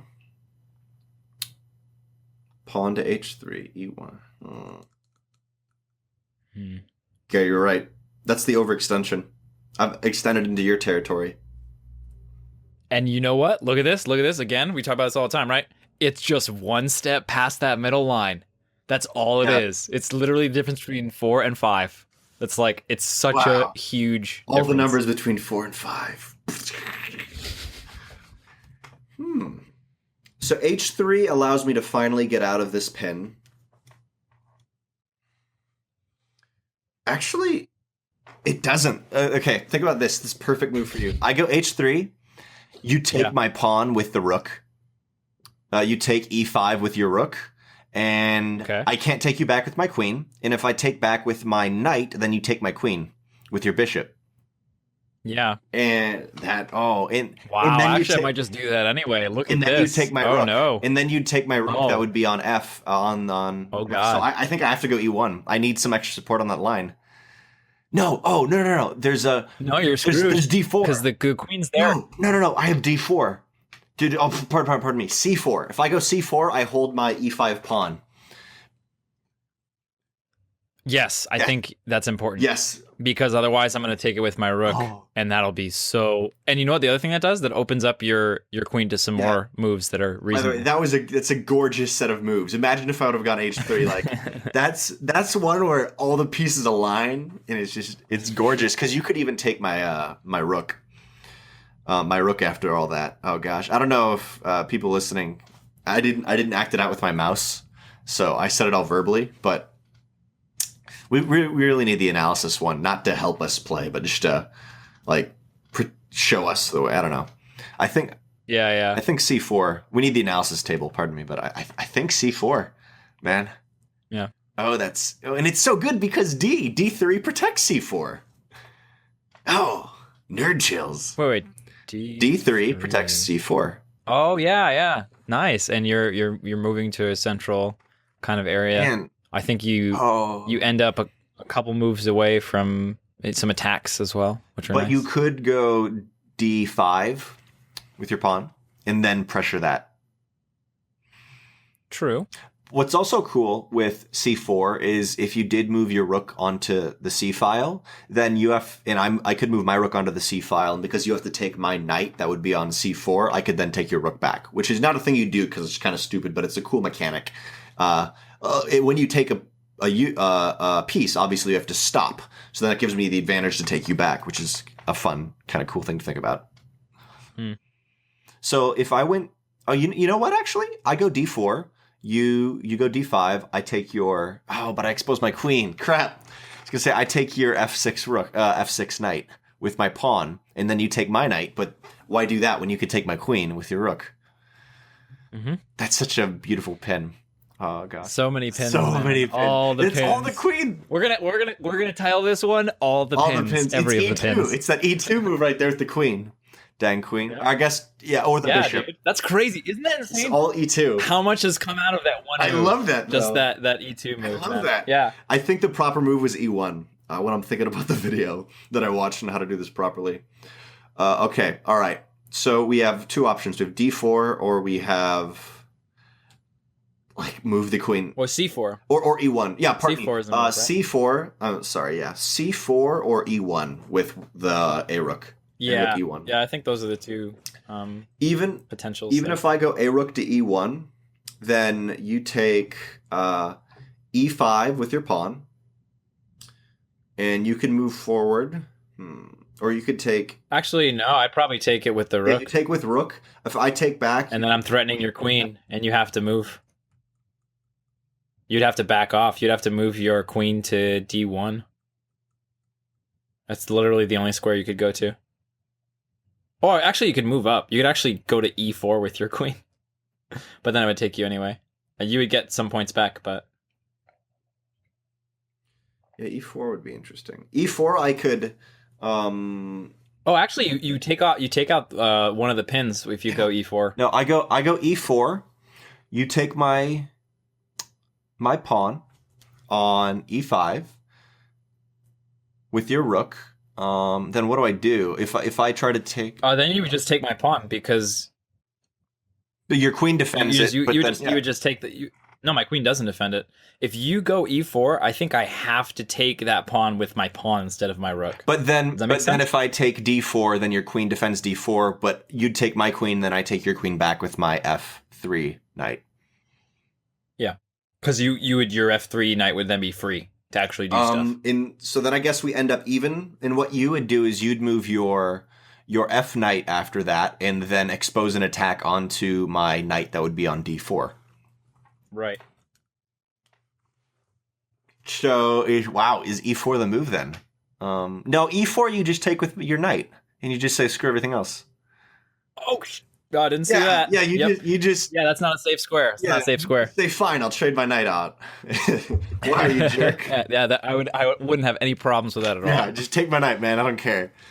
Do whatever you want. Yeah, I think we're back to C4 and E1. Yes, it's like screw my position. I think E1, you take my queen, or you end up taking a pawn and a rook. I think this pawn's dead. I think you need to accept that it's dead. Yeah. And just don't worry about it anymore. Like, assume right now that you're behind 1 point because of that pawn, and then make the best decision from If there. I do E1, by the way, I think I think you end up taking my queen, and then I take your rook back, and you're like up 4 or 5. I don't think E1 with a rook is going to help, so I think I have to do D4. If I go, I think if you go E1 and I go E5, then you just move your queen back to D1. but I'm still in the pin. You're still in one of the pins, but not in both of the pins. I guess. So then you can use your rook to attack me instead of the knight, which you can't use because you're still pinned. But it opens up development for your queen. So my rook attacks to come out from a different E5, which your rook's at. Your pawn takes that, and then you have a really strong control of the middle. You know, I think C4. Even though you're going to move to D5, I think C4. What can I do from C4 with my knight? I think I would take if you went to C4 with the pawn. Oh yeah, you're right. So I could take, and then I would take your pawn with my knight, and then if you took with your rook, I'd take. And then I would take your knight with your rook. You couldn't take back because you're still under the pin. Not if you're not moving your queen in this sequence. So I go C4. You take E5. Knight to C4. I take E5 back with my knight. Not the knight that's in, not F knight, but C knight. Yeah, the C knight, right. And then I kill you with my rook. Yeah, then your rook takes my knight, and I E5. take your rook back with my queen. And I come out ahead. Oh, you're right, because that's not going to be a protected position anymore. I would have to do some finagling with you could move your with my F knight. Yeah, you could move the knight and then be exposed. So I think C4. I think C4 is your best move here. Okay. I tried to move on OBS. I was like, why isn't this moving? You know what? I just realized I wasn't showing people my mouse. I was looking at it at OBS. This is my bad, guys. Not the entire time, just for that last 17 minutes. 17. No, that was a 13 minute turn. Did it start at It tells you on the right side. Sick. It tells you how long your turns are. Look at how long my turns are. Just always consistently. Maybe longer than mine. Not. You're gray, right? I'm black. No. I'm gray. I'm gray. You're black. Yeah, the only move you had was turn 5, which you took 5 minutes. And I took 2 minutes. Yeah. Oh, I know a couple other ones. So let's see. If I take with the pawn here, you end up ahead, right? If you take with pawn, then I take back, and if you take with the rook, I take with my queen. Yeah. So pawn. So I think I do need to D5 here. Hey, it's up to you, man. Whatever you think's best. No, if you D5. So I D5 here, right? And then you are. I can't take F6 back, and I can't take F6. Like I couldn't. Because the pin's still there. You'd have to release the pin by moving your queen to the C file, and that would protect your knight, but it would still be a good trade for me. Actually, it's in the complete. This is starting to move into your favor, I think. It's in a bad position, but if I go to C and then hold C4, I can eventually put pressure on your king. Because I'm looking down at your king. If I can reposition my bishop through some crazy way, it would take too long. I think I couldn't do it. If I could have like bishop on, I could also just move the knight here. Knight where? My F knight. I could move it. To where? I could respond to the threat by moving it instead. Oh no, because then you would just take my pawn. But then and I wouldn't be able to take it back. Oh no, you wouldn't. I can't do that. You can because the pin is. What happens when you move your knight is you don't have your G4. Your G4 bishop doesn't have protection anymore, and I can take it, or I can try to take it. But I could have done that earlier with H3, which I maybe should have done. No, I don't think there's a time to do it. We'll see in the analysis. The post-game analysis will tell us how stupid we've been. Yeah. I think it's time to unlock some potentiality here and move my knight to H5. All right. I think that's fine. If you move that pawn forward, I take it. If you don't move the pawn anywhere, I take it. With the bishop. Yeah. I think that H5 is gonna do what you want, but it's not going to It's not a great move. No. It's not going to set you up really well, but it does deal with the situation. I don't think it's going to set you up well though. But I think that's a fine move. But I think that like you're finally putting some pressure on me, and it's being a bit of a problem. I really can't take that. Yeah, you have 3 points of pressure. If you want to take it, I'll let you.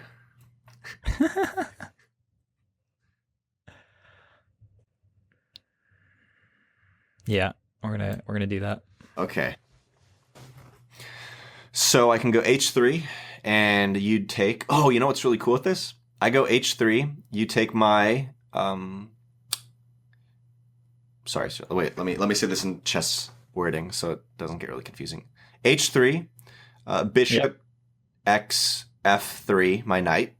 I take it back with my bishop, and then I can pressure your knight, which is on H5, because my bishop would be on F3. And even though it's defended, I could just trade out evenly and ruin your pawn structure. And then I might take your pawn there. You take my pawn and take it back with a pawn. So then I might take your pawn on if you H3, I might bishop takes H3. To start deteriorating your defensive pawn structure on your king. And that could be pretty good, because then I'm only up 1 point, because eventually you can take my pawn in the middle. Because I go H3, you take H3, and then I take H3 with bishop on G2. Mm-hmm.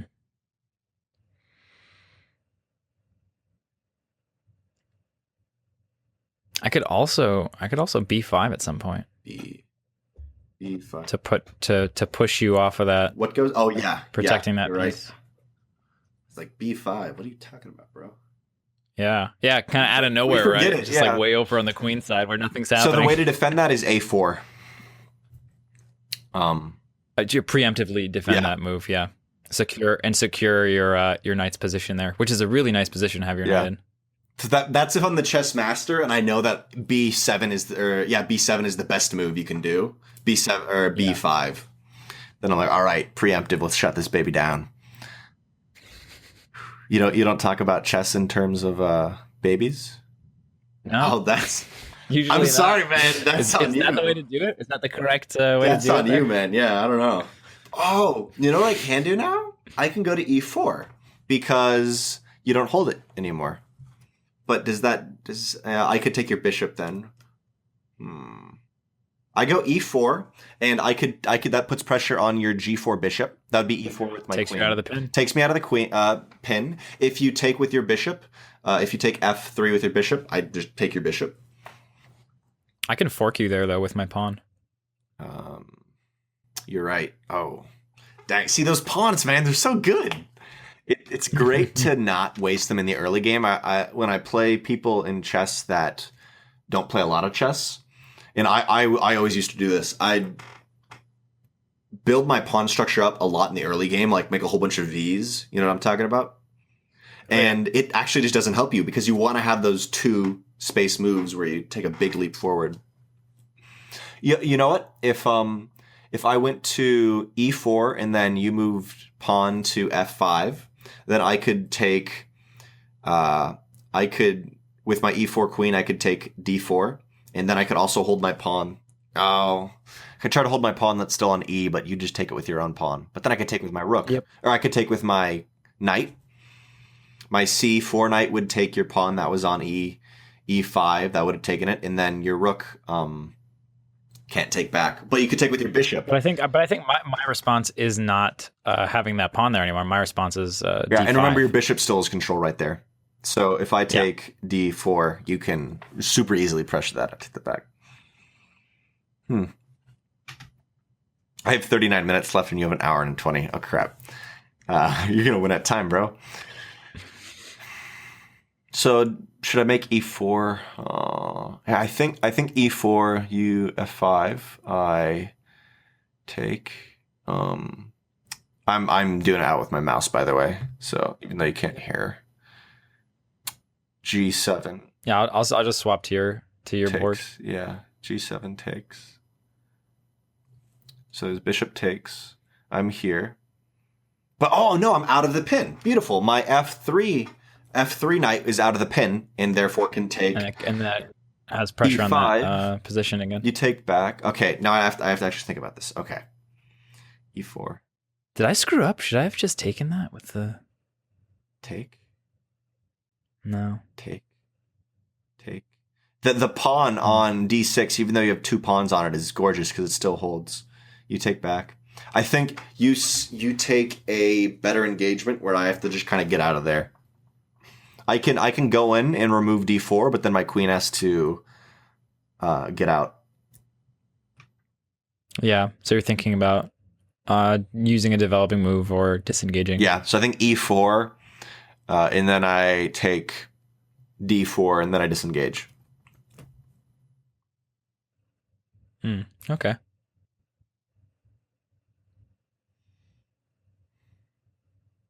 It's always H3. This is the really annoying part.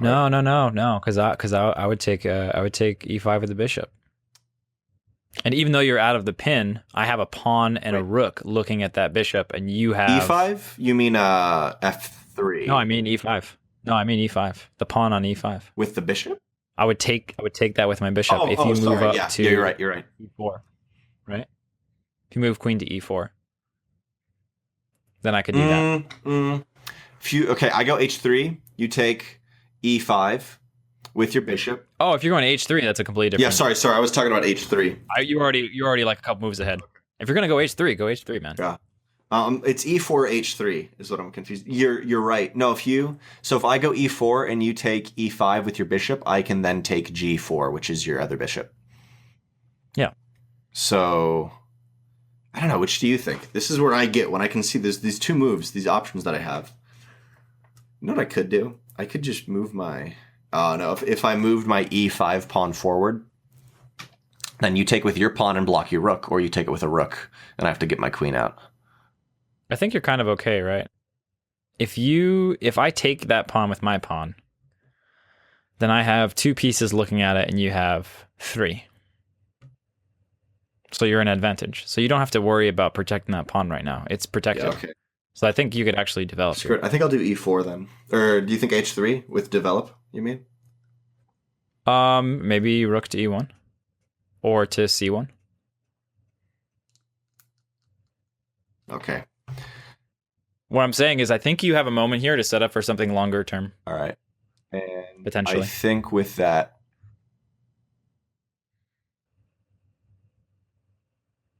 but you should do what you think is best. I think we're at the moment now where you need to do what you think is best. Yeah, we're taking too long. Sorry. Too many potentialities. I think E4. Go for it, dude. Something E4. All right, here we go. So now,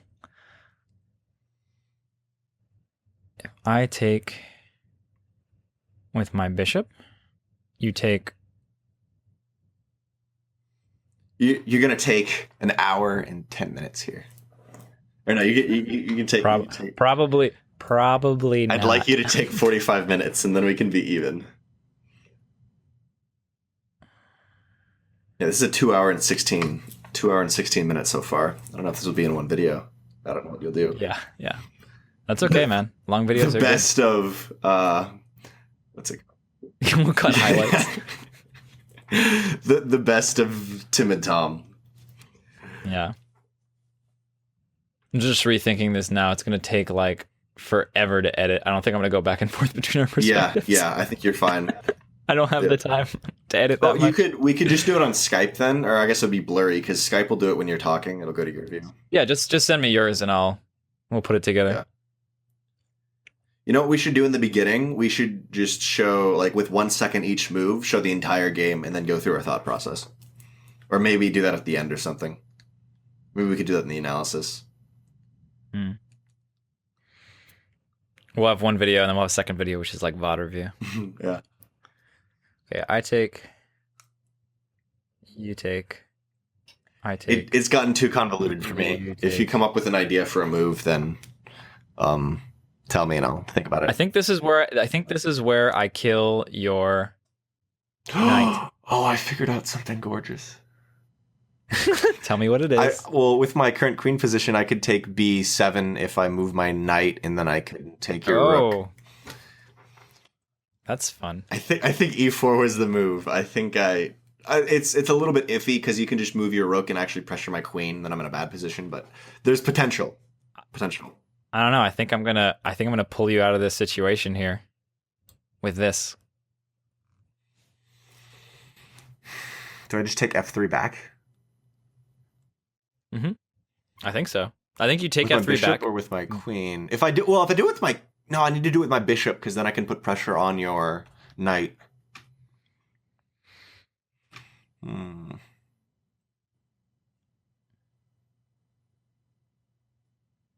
think for 1 second. This is a weird move, but like h4 with my queen. No, that wouldn't really accomplish much. It'd move your queen. You either take or you don't take. No, you'd end up in ahead because I can't. I would probably take your pawn with my pawn at that point. You're gonna take back, right? Yeah. But if you take back, I think in the wrong way, then I get to take your pawn and I get 1 point ahead. Which is why I think you need to take with your bishop and not with your queen. I agree. But I still might be able to get it. I right? agree. I still might be able to get it because I have 2 pieces pointed on it, and they're neither of a queen, and you only have one piece, which is why I decided to take the knight. Nice thing is I have nothing behind the queen right now, which actually would have acted as a mini pin. Oh yeah, it's something. We should talk about this in my turn, but it's something that's the opposite of a pin, where you actually put a high value piece. It's the other way around, right? Instead of the high value piece being behind, the high value piece is in front. There's a word for it. We'll look it up later. I think that's an exposed attack. When you show an attack, so when I move the high value piece from the front, and then you're attacked by a weaker piece. No, you create an exposed attack, but there's something else. Just I'm quite sure.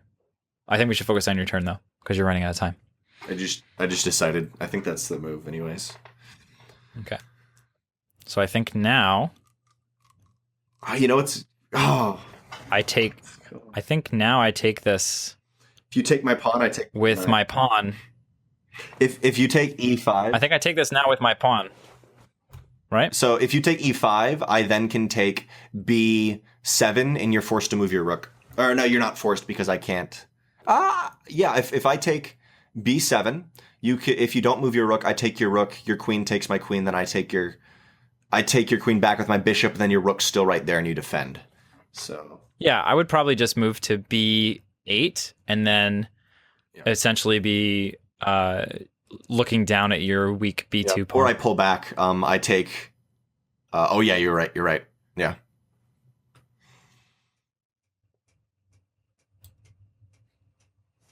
Now we're gonna have to start doing the quick moves here.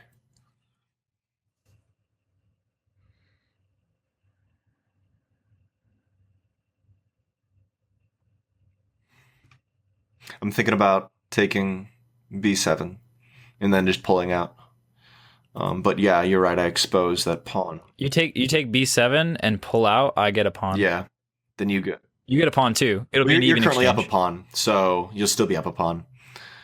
Exactly.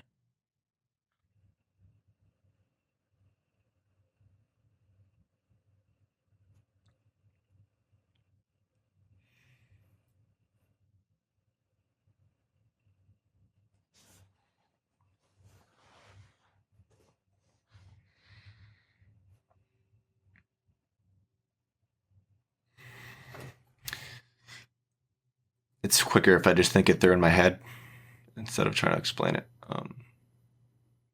Understandable. I can do the talking, and you can do the thinking. I think so. You've got a take retreat option here, and I would basically end up with a rook on. All right, because it would be take this, and then I would go like this. Oh no, but then you'd be able to take one of my pawns. If I move my rook, you'd be able to take one of my pawns. Oh yeah, you're right. So I'd probably go do something like e7 with my rook. Yeah, I think that's all right. All right, so I'm gonna do that. I have to start playing with time, man. You have all the time in the world. I have to start focusing. What are my options, by the way? So I just want to look at all the different little things I can do.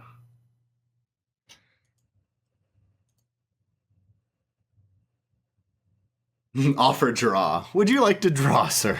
But you guys can't No. see it. I would like to Yeah, win. you guys can't see it, but off screen there's a whole bunch of options. Man, that's rough. I think that was a really good move for you. This is where the Drenok shines. Because I think you're actually I think you're actually back at parity. You're dang right I am. Yeah, because 2 pawns, a bishop, and a knight we've both lost. But I've taken. What did we start off with? 2 hours. I've taken an hour and a half, while you've taken 45 minutes. So in any timed game, you've beat me. Yeah, that's as I said. I have the patience. I don't mean you don't have the patience, but generally, that's how you beat people, because you take longer to think. I really think things through. All right, so I think here e7 is my best move. Protect everything. It's not great, but it's something. I just don't feel like I have very many good moves right now. That was a really good. Yep, that was a solid move there. You're out of the pins. You actually get to move freely on your turn now. I think I have a really good move, but it's like right on the tip of my mind. It's not quite there, but it's super close. You do have to move your queen. And you can't take any of my pieces. I was trying to see what my bishop could do if I don't have to take your queen, but I don't think I can. Oh, wait a minute, no. I can't get a fork. Oh, this is so bad. This is the result. This is the result of me not moving my queen. You can take my rook right now. Oh! You can take my rook. I wouldn't have got that. I would not have had that. I would not have had that. This is the result. This is the result of me not moving my queen and not just delaying the development for so long. Oh crap. Yeah. Can I do that move? I feel like I'm cheating. I would not have come up with that. Of course, right? Of course, do that. I don't think I would have came up with that. Unless you see a problem with it, because right now, I feel like that move puts you ahead, man. Supremely in the lead. I like how we didn't even need to say what the move was. You said like there's the move, and I was like, oh crap. Oh, I think you're right. Moving your rook to B8 would have been a better move, but then I would have taken your other pawn. I would have lost a pawn. Yeah, but I would have lost a pawn that way. But this way, I lose a rook. So even though I feel proud of myself, I don't see a way to get that. I can't be honest, and you can't move your queen. You couldn't like move your queen out of the way. You could move your rook out of the way, or you could move your rook to E. Dude, I can't even move my queen. I have to take the trade because you. No, you don't. Okay, if you don't take me, if you went E8 with your rook, I would take your. If you don't take my queen, then if you do, okay, never mind. It's a dumb move. You wouldn't do that. I'd have checkmate on. If you for some crazy reason moved another piece and not right there, I take your queen. You have to move your rook back to defend E8, and I take your rook and I have checkmate. No. You could move your bishop back down. You could move your bishop to F8 and still hold the position, but I would have taken out the majority of your army. Sorry, that was like a really huge tangent. For a second, I thought I had checkmate, and I was impressed, even though it wasn't me really having it.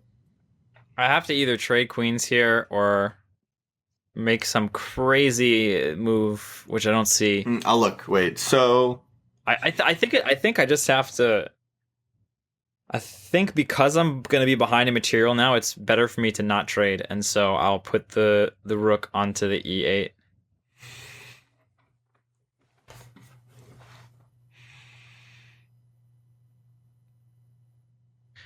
It's up to you. I'm thinking through it. I'm not finding a.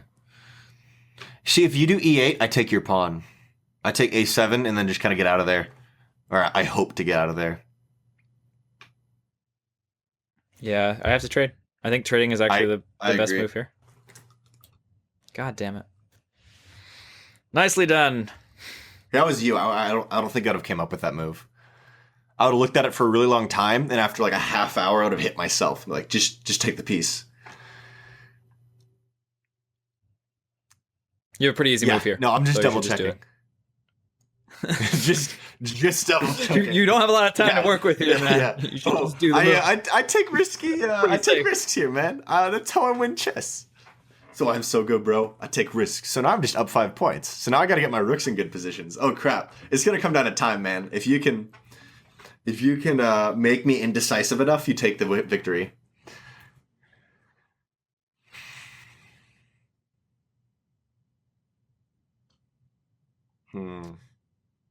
This is hard. I honestly, even though we're not like playing with time, that wasn't our original goal. You could totally do that if you just tried to survive. Oh yeah, I could use the time to my advantage. Yeah. Oh, not even of thinking through, but just trying to keep playing where you don't trade. Keep running away from me. Yeah.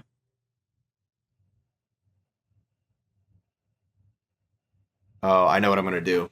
I hate to tell you because I actually. Tell me what you're gonna do. So I don't know what you're gonna do next, but I think I'd go F4. You could take with your pawn or take with your The goal is to free up my F rook to attack up that diagonal because I can get my bishop onto D5 and hold F7 and then attack with either my bishop, my rook, or something. I'm looking at F5 right now. F5.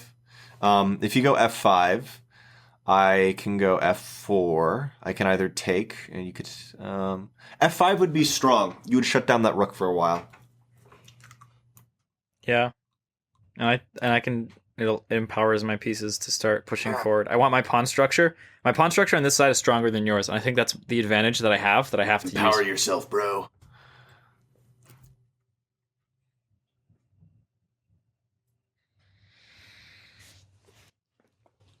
Oh, this is now brutal. I have the clock's ticking, man. Ooh.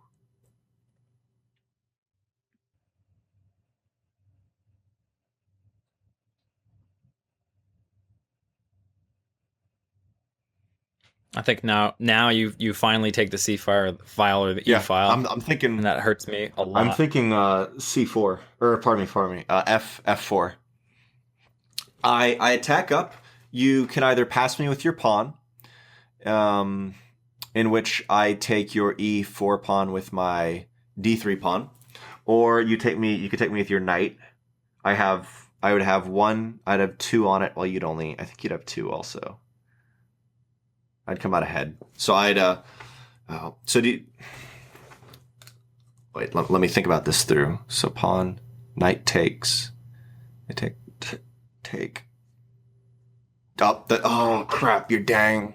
I think if you F4, then I E4, and I E4, and I take that pawn.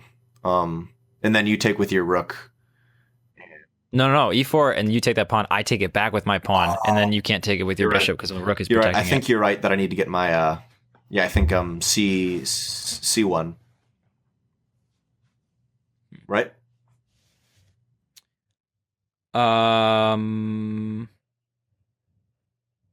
Yeah. I think you're looking to take control of the C file or the E file at this point. How funny, right? So it's come back to this. We were talking about the files before. Imagine a game where one of us had decided to occupy, the C file, or where you had decided to occupy the C file or the E file. Yeah, give me 1 second. Sorry, I think I understand what I have to do here. All right, cool. Do it first and then explain it after, because I have more time on my side.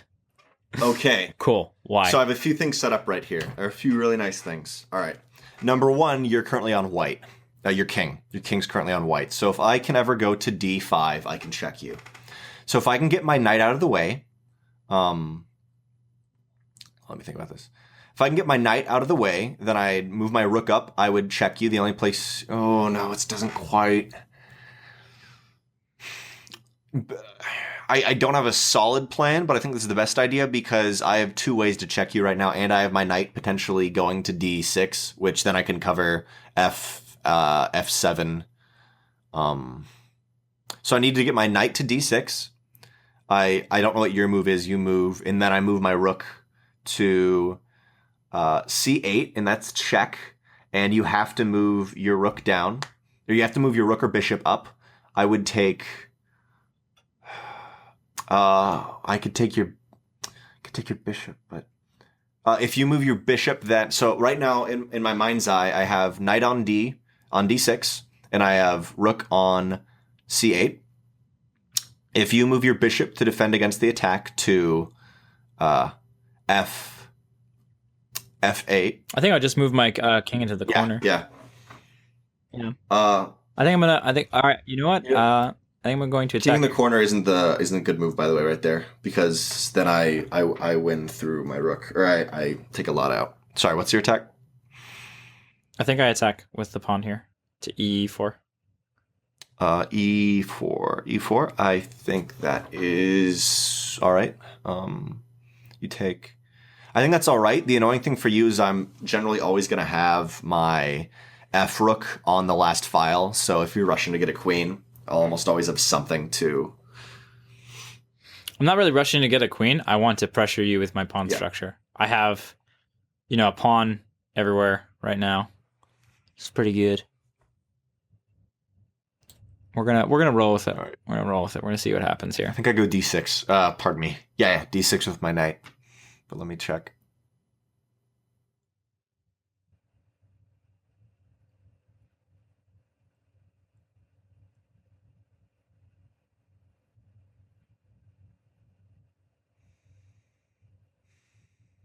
I think I need to go D6. I could take you back, but I could take you back and it wouldn't affect the situation that I'm trying to do that much. If I take you back, you're still there anyways. So really, I muddle you up if I let you take D3 because then you have the two pawns behind each other. But then you're close to getting a queen. What's nice is the square for D1 is white. So your black bishop can't hold it. And your knight from your current position can't hold it. I think crap.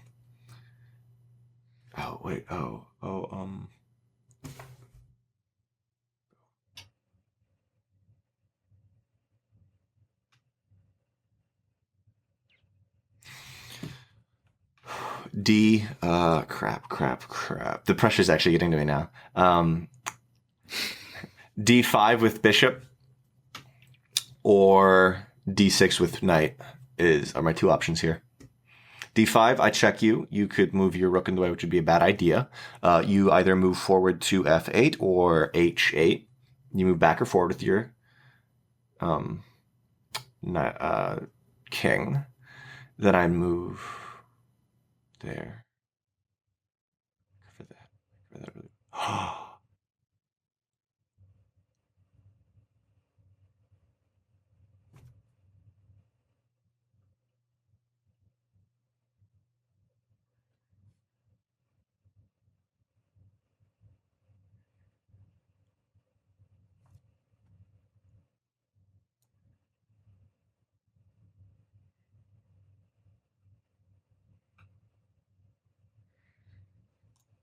So I'm looking at E3 as eventuality here for me. Is it check? And definitely F6 as well. I think I see it, but I'm way too nervous with the time that I have. Even though a half hour is a ton of time. Why do you think going into the corner is a mistake? For corner where? Sorry. King into the corner. H8. Because it'll put you. So eventually, I'm gonna get my rook onto the eight line. All right. So generally, what's gonna happen? But you can't do that until you move your knight. So I'm gonna have one move. In which I can go to H5. The scary thing about H8. Wait, let me think. H5. The pawn. Sorry, wait. I'm having a hard time visualizing right now. H5. Yeah, you can do that. The scary thing about being in the top right-hand corner, though, it's the same scary thing for me that you can't see it. But let's say somehow I have my rook on 8. All right. So the only way to get out of that right now, because of where my bishop is, would be to bring your bishop to F or your rook to your bishop to F8 or your rook to E8. But the thing is, but in that time, I will have brought my knight to F6, which protects the rook on E8. and Yeah, you're right. attacks You know, your you're right. bishop as well. Because that's my next move, right? I'll tell you but that you're right in now, check, right? It so would you be have to wait. G8. No. So I move into the Yeah. corner. You make a move, probably move your knight so that you can try to free that bishop. And in that move, I free that rook, excuse me. And in that move that I have, I would move knight to F6, protecting me from the back rank check and attacking your exposed Yeah. bishop at the same time. If you do that, all right, let me think it out. Okay. So I move to D6, you move to F6. I move my rook and I check you. I move my rook to C8 and you're checked. So you have to move your knight. I see now. E8. Yeah, because you're gonna move your knight. Then you have to move your knight to E8, which I can take with my own knight. You would take with your rook. I take with my rook back, and this is all happening on E8. And then you would be in check. The only way to get out of check would be to move your bishop to F8, and then with your bishop on F8, I can take, and your king can take my rook, or I can decide to back off and just play with a rook advantage and play with like a 5, 6, 7, 8 point advantage. Yeah, I think I have to F8 here. Crap. So if you're gonna go F8, I have to wait. F8? Oh yeah. I'm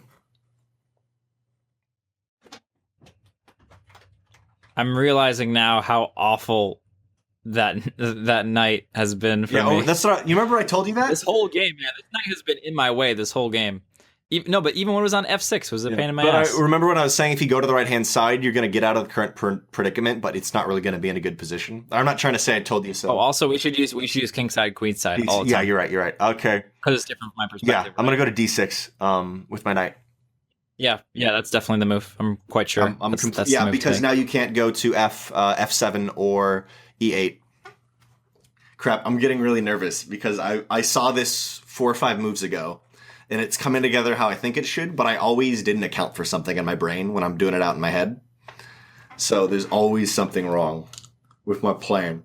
But crap. Oh. Well, I think I need to move my rook onto the D file. D file. Yeah, that's really good. That's good. I need to do that. It's my only way out, actually. I think I don't have any other moves beside that. That's actually really good if you do that. Know the D file. I have to lose something. I think you just got out of all this. Because they're lined up and there's not 2 things defending it. My original idea was C8, in which you're forced to move to E7. It's the only good move. Well, I couldn't have moved to E7 because that's where my rook was. That would be No. Yeah, I mean right now. I'm talking about right now. Sorry. Yeah. You have to move to E7. Yeah, right now if you C8, then I'm E7. Yeah, and then you're still under double threat right now. Yeah, you've done it. I think you've done it. I think of even the turn the tables, even the score. It was close there, though. It wasn't really. Oh, that was scary. Oh man. Hey man, you know what's funny? I showed you the attack that led to all this, and you showed me the defense of king to F8 that made this possible. So it's funny how that works out. Crap, I'm trying to think. Unless there's another move to be made. Oh wait.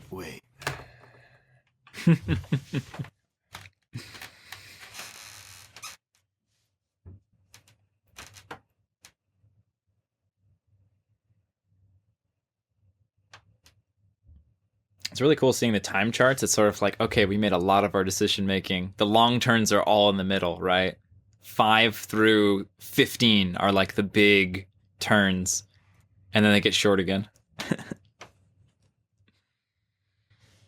I think I have to go there. I can't explain it right now. I can explain it in a minute.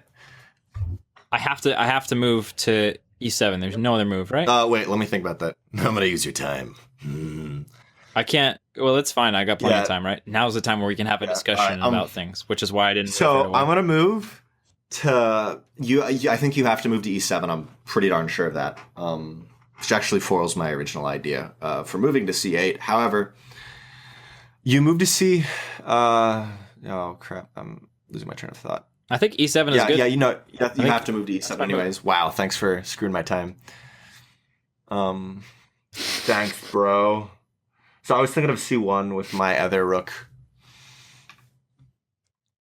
Yeah, lining them up is nice. I think you're going to lose one of these pieces pretty much no matter what. I agree. I completely. Ooh, crap.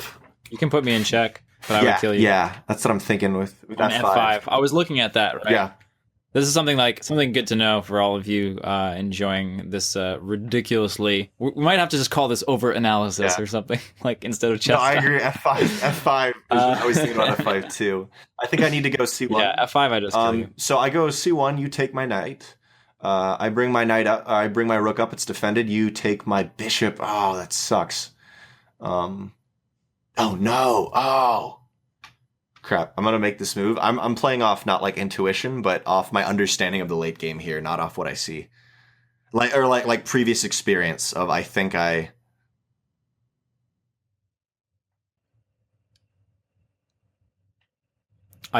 it's possible for me to get a passed pawn on the E file. I agree. I think I have to take this knight with my king. Mm-hmm. Because if I take it with my rook, then you're going to put me in check. Oh, I guess I move back. You could also move to F6. If I check you. What I meant before is that I saw with playing with my understanding of the late game, I saw a little bit of what was going to happen, and this is the only way I'm not going to die though anyways, so I'm just going to do it, and I'm not going to keep thinking about it because of my time. I think you have to take my knight, but I'm going to leave that up to you. Because that's I'm pretty sure that's the move to make here. I'm behind. If I take your knight, I begin to catch up. Wait, give me 1 second. If you take my knight, then what do I do? Actually, no, I don't take with the king. I take with the rook. Because if I take with the king, then you can put me in check, and it's really annoying. I have to just move back. But if I take with the rook, then I can go back with the rook, and I'm still threatening your bishop the whole time. Yeah. Give me 1 second. Oh, dang it. Oh, sorry. You're good. You're good. Whoops. It's going to be like, crap, I need 1 second. So I need to go there.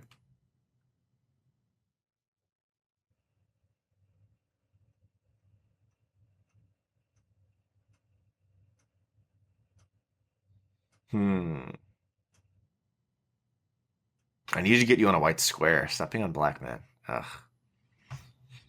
I could just try to pull out here. And fianchetto at B7. Opposite. I take your fianchetto. I could do that. I mean, I only have a 2-point lead, so really not really. This hasn't... I went from a 5-point lead to a 2-point, but that's because there's an attack, yeah. Attack I saw didn't quite work out. What if... what if I took E4 with my pawn? If you take my bishop with your rook, I take your rook. If you take my pawn back, I take your pawn with my bishop. I didn't follow any of that, but go do it. All right. Crap. Let me think about this.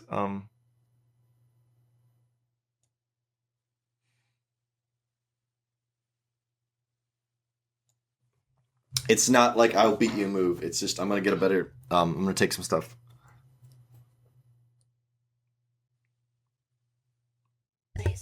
Sorry about that. I'm back. That scared me. There was a little whisper. I heard like I didn't hear anything of whoever said something, but I heard just like the hint of their voice. Oh. Yeah, don't make your move once you make it, because I just want to think through this for a second. Yeah, sorry I take so much time, by the way. That's No, it's okay. I think knight to F6. Oh yeah, you're right. I that's one I didn't consider right there. You get another pawn out of the situation, which is nice. Actually, no, you don't. You take my pawn probably, and I lose my control of the middle. Or I lose my control of D.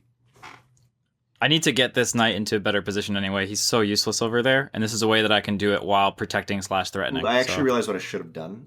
Shit! No, I moved again. Wait. Oh, crap. No, it's in a good position. Crap.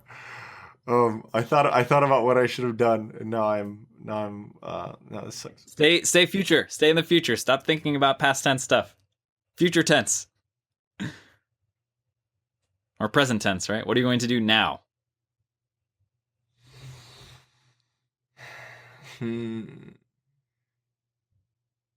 How can I make this go ever in my favor? It would be smart actually. So I think F3 and then B4 and start going for a pawn. Start going for queen. Ah, crap. I have to send 2 pawns up to beat your A7 pawn. This sucks. Well, the thing is, as well, you've just created a passed pawn for me. Yeah. That I'm supporting with a rook.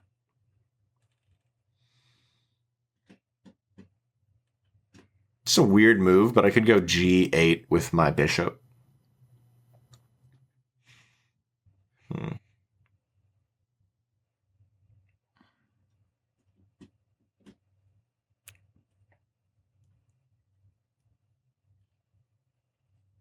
You could. I think I might start marching towards the moving my D pawn up. If you did that.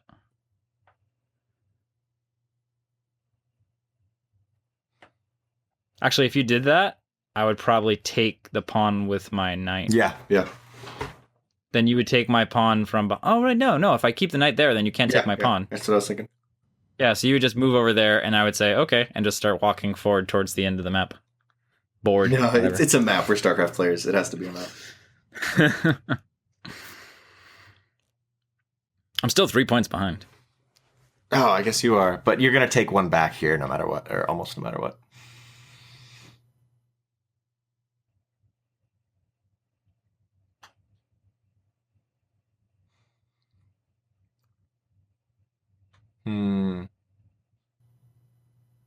Oh my gosh. I'm not too bright, I think. Can I just go E5? Look, pawn to E5.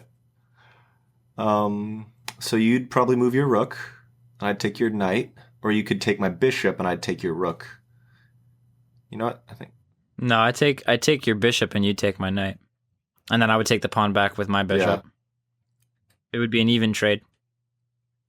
You would lose a pawn and a bishop, and I would lose a pawn and a knight, I think. Keep in mind, too, the other thing that I think that you don't do, you are in a material lead by 3 points. Even trades are good for you. Oh, I guess you're right. I'm the one who's trying to avoid trades, not you. But you're the one who can get aggressive and make trades and make shit happen. You got a better pawn structure, though, for getting a queen, which is what I'm mainly worried about. I need to start moving my king over, but yeah, you're right. You're right that I should take even fights. I think I'm gonna go E5.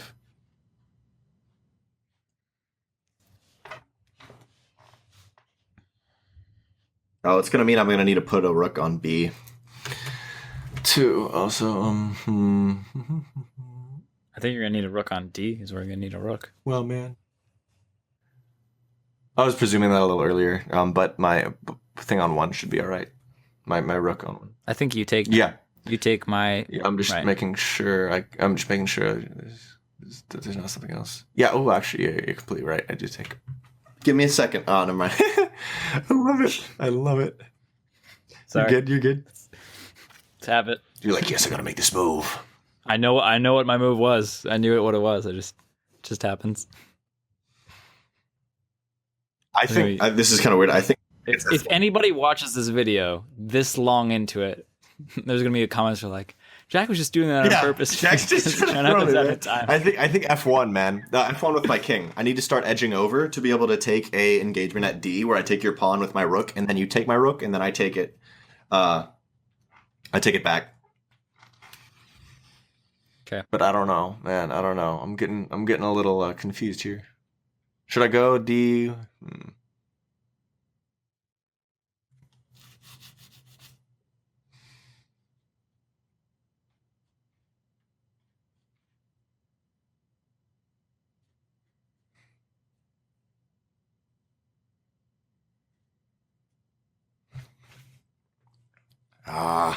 What's my best move? This is a really interesting game, though. I'm happy we've done this, even though it's getting iffy.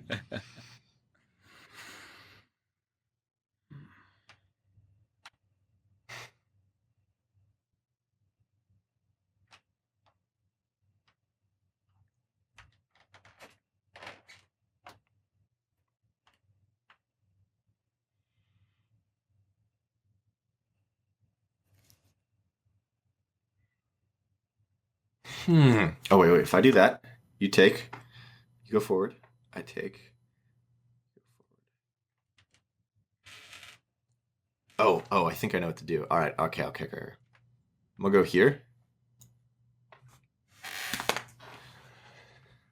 See, if you're this long into this, guys, thank you for watching. I'm getting to the point where I'm a little bit nervous, so I can't say it out loud. Not because I don't want Jack to know, but because I'm trying to. It's taking me a little too long to say it out loud. How far I'm going down the rabbit hole each time I think about what I'm about to do. Yeah. This is by the way, before you make your move, Jack. This is a. Oh God. This is a really fun part of the end game. I like when it's both like little repositions back and forth, and the key is we each time we have to make a move, which seems like of course you have to make a move each time, but it's cool. It's cool where you're in positions where your opponent is forced to make a move even though they don't want to. So you're basically trying to force them into the position they don't want to go into, but they're putting themselves into that position. I don't know if I can explain it. Before you make your move. Oh yeah, you got. I was about to make my move, man. You got me. I'm thinking about, by the way, because I have an hour. You have a consistent 45-minute lead on me, man. Yeah, man. I think D6, and E6 are my moves here. Wait, let me. Obviously, if I go backwards, you put me in checkmate. That's silly, right? I could potentially shut up. I could block here, which is not actually. You know what? I could block here, which is not awful. I think that's all right because that forces me to move too. But 1 second, I just wanted to say that to articulate it a little bit better. I like the end game here because of the mechanics that you have to move each turn. Where often you'll be in a really solid position, but you're forced to move. You're forced to move back and forth because you have to move each turn. So you're trying to wiggle free from. You're like trying to wiggle into a good position while simultaneously like kicking your opponent in the face. Like it's I don't even have a good analogy for it. It's just something I find really cool. So I guess it. Actually, you know what? I think I do. It's like PvP with a lot of force fields, where you're both doing force fields, and like you're both screwing with each other, and like this force field pushes you out, but may push them back in. But there's no good example. I just like this. Okay, take my word for it. Ah, shit. I think you're just gonna rook to c7 here, and I'm gonna be in deep shit. I didn't think about that, but no, I did. That's actually what I did think. No, I think rook to c7 like nearly murders me to death. Oh, I see it now. I still need to get. Yeah. I should have moved up. I think. If your pawn moved up, I would have gone d1 with my rook. No, not my pawn. My king. I think my king should have moved up. So I'm gonna go c7. Because I have no way to. The bishop can't help here, which is the problem. Which rook though? I think my a7 rook, right? Yeah, of course. No, wait, what? No. C1. Oh yeah, you're right. What the hell am I gonna do? I just you moved the c rook down the file to 7. What the fuck am I gonna do? Yeah, I'm trying to think of you can still rush to get a queen, and my king can't get there quick enough. Oh no, my king can. Right, but the thing is, no, I think you just put me in essentially checkmate. Yeah, no, my king can't get there quick enough.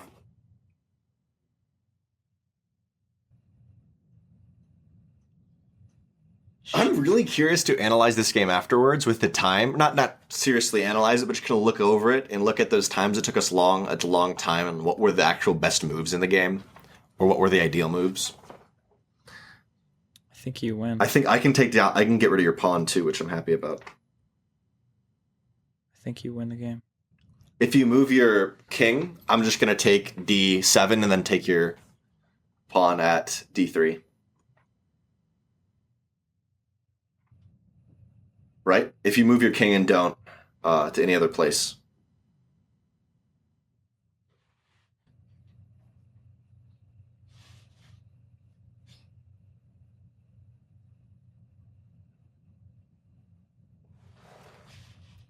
Might have to resign here. Oh, really? I don't think I can win from If this you position. can delay 14 minutes on my turn. I don't count that. And I realized I can take out your pawn with my king. I think I said that.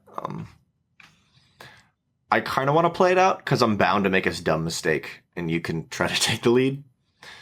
But I have a little bit better pawn structure. Do I have really quickly? Do you think I have a better pawn structure on the right hand side, FG, on the king side, FG, F, G, and H, or you do?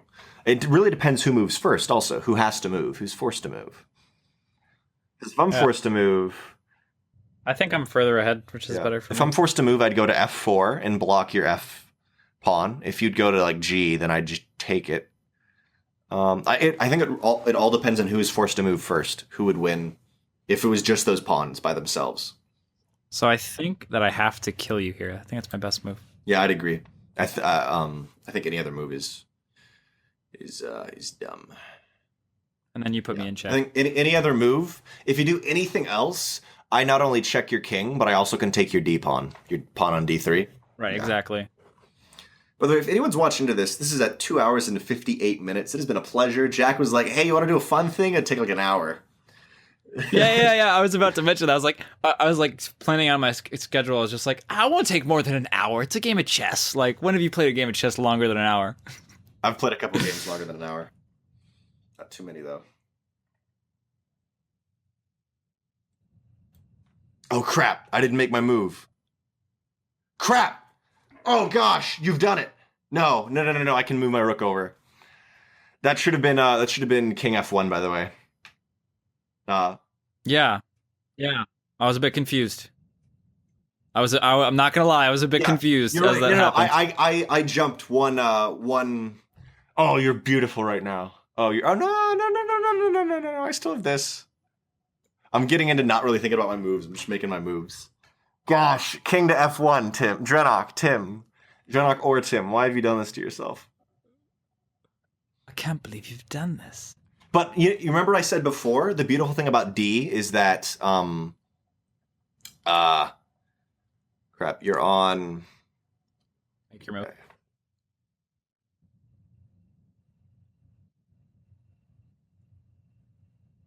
So I think here, Tim is just going to move up. Yeah, there we go. The beautiful thing about having the D pawn for me is that the final square is on white, not black. If it was on black, I couldn't defend it with a king if I had done the right move. If it was on white, I can defend it with a king. So cool about this is that if he kills my bishop, then I get a queen. Everything basically is hinging on me getting this queen. And as long as he keeps his rook exactly there, he's going to be fine.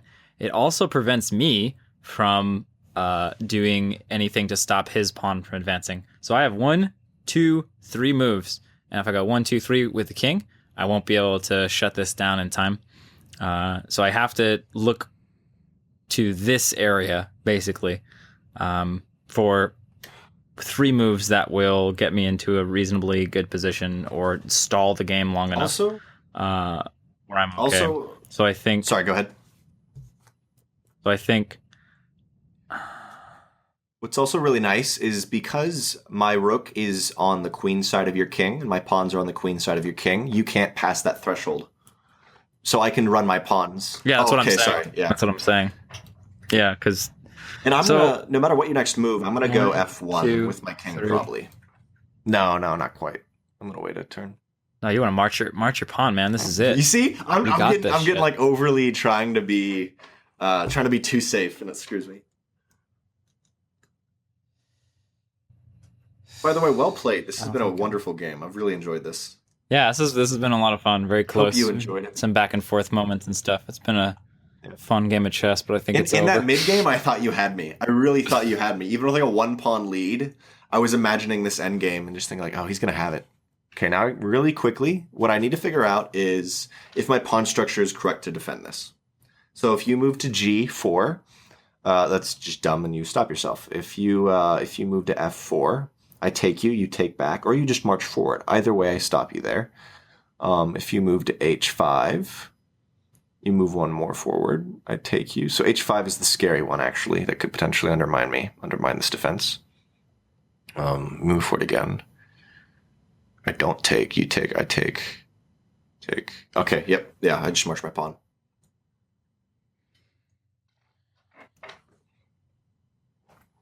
Eventually, the key here is eventually you're gonna have to move your bishop to try to not let me take your go to b8, and then I take your pawn.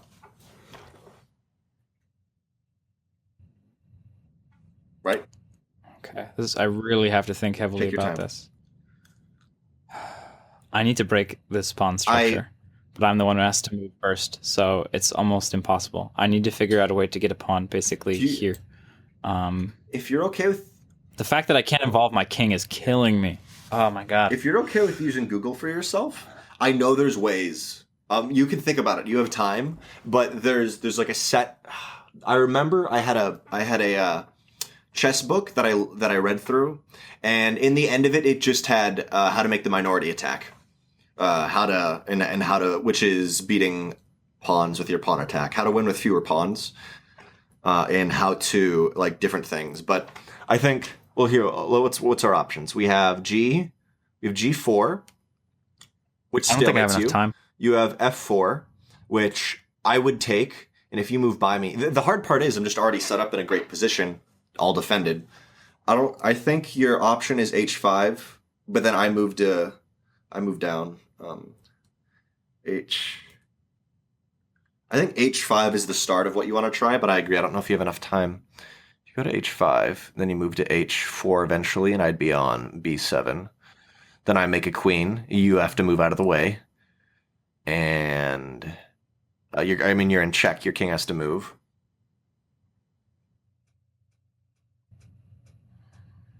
And then I check again, and I take your bishop, and I. Do you want to put this into like a best move chess thing and see if you can win from here? I You have an idea? All right. I think I'm going to be moving my bishop next and sacrificing my pawn because that's all I can do. I'm not gonna. Yeah, I think I just marched to B7. Yep.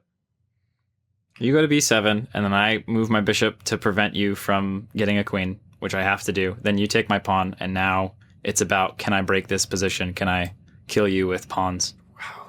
Are you gonna pawn me, man? Yeah, man. That's the plan. Oh, that's a good idea. I like that. I like what you're trying. Hey, at this point, I didn't think about it. Not a lot of options left over. I didn't quite get what you were trying to do, but I like it. But also the issue is I can march. I could try to march my other pawn down, but we'll see. All right. If I take, you can move by me. I'm not worried about that. If I take, you take. If I take, you take.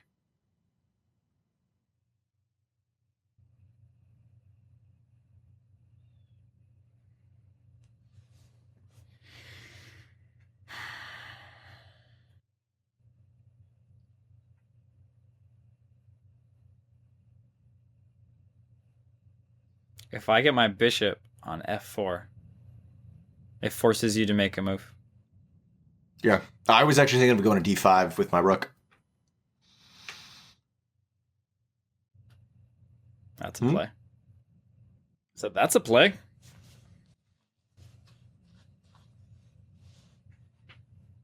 Whatever happens, I have to stay on this diagonal. Yeah, that's what I was thinking. D5. It's nice though. I love how we can. I so badly want to look at the beginning of this game because we put so much time into it, and I'm fascinated by how there's certain moves that define the rest of the game. Big decisions. So you take my G3 pawn. I take your no. No, you get a queen. I have to back off. I have to go to either C7 or B8. And then I can start taking your pawns then. Yeah, you have to stay on that. If you can't take, you have to. What if you? No, if you move any of the other pawns, I take your bishop. Your bishop needs to, I think, go to C7. I think it's your best move. Yeah, I agree. I think you take G5 now pretty easily.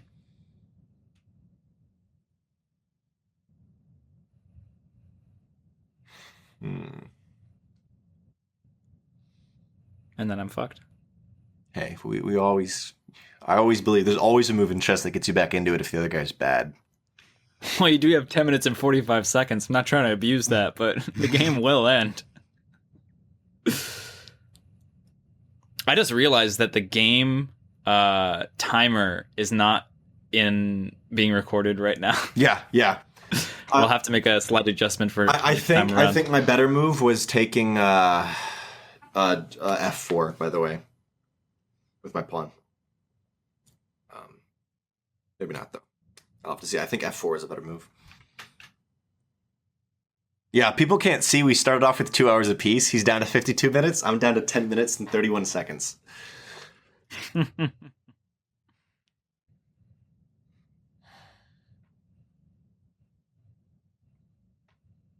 You might be able to get a stalemate. Yeah, oh, that's what I'm looking for. I've been looking for that for quite some time, actually. I've already accepted that I'm not really going to be able to win this.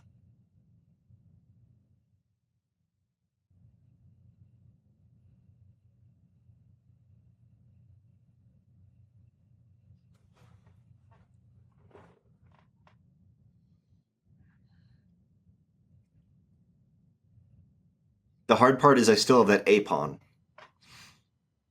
If that wasn't there, I think you have a lot. You could do something, but with the a pawn being there, I haven't. I don't think I can do anything in almost any scenario here.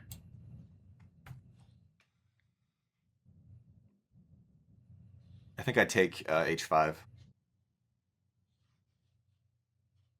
or g3. Oh yeah, no. I get. Oh yeah, with it. Yeah. I was like, come on, man, don't leave me astray. And not with the f2 pawn either, because I would open you up to a check, and it would give me one move to do a thing. Yeah. So. Not that it would probably be enough, but you know. But if you do that, you get off of your.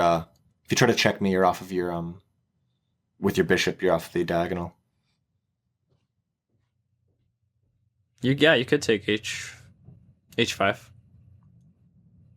potentially. What sucks is I haven't sectioned off the left hand side now. That may be me losing here.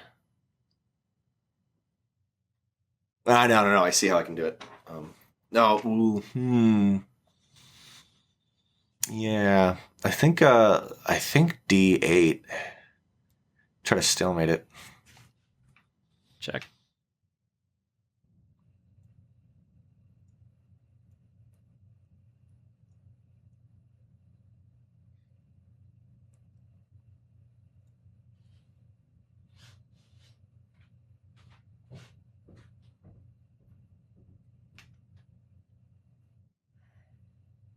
I think you just take with your king. I was trying to see. Find something. I'm overly cautious. Doesn't help me.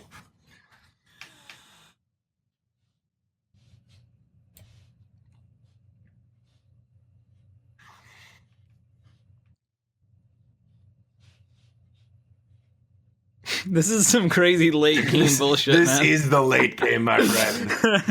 This is the super late game. This is like the whole map is mined out, and we don't know. Nobody knows what to do. Kind of a late game. You go Mass Banshee, and I'm like, I don't know, man. Whatever you think. Yeah. This is. I have one Tempest and one Probe, and you have like 3 Marine, and then I don't know. You have like 10 Marines and a Mule.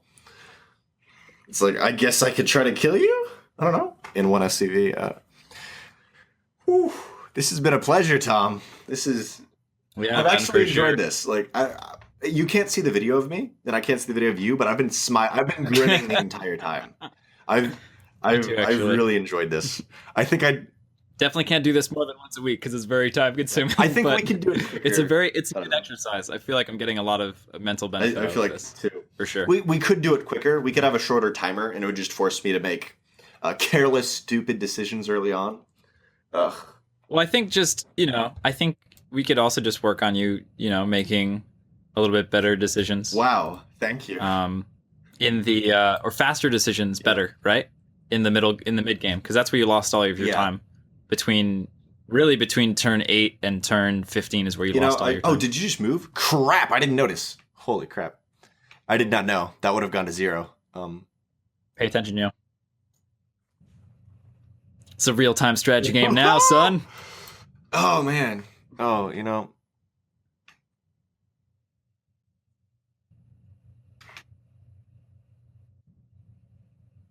Actually, Yeah, don't know. I was if I mean you can't take my pawn if you try to go to see, yeah, if you try to go right there, I just pull back.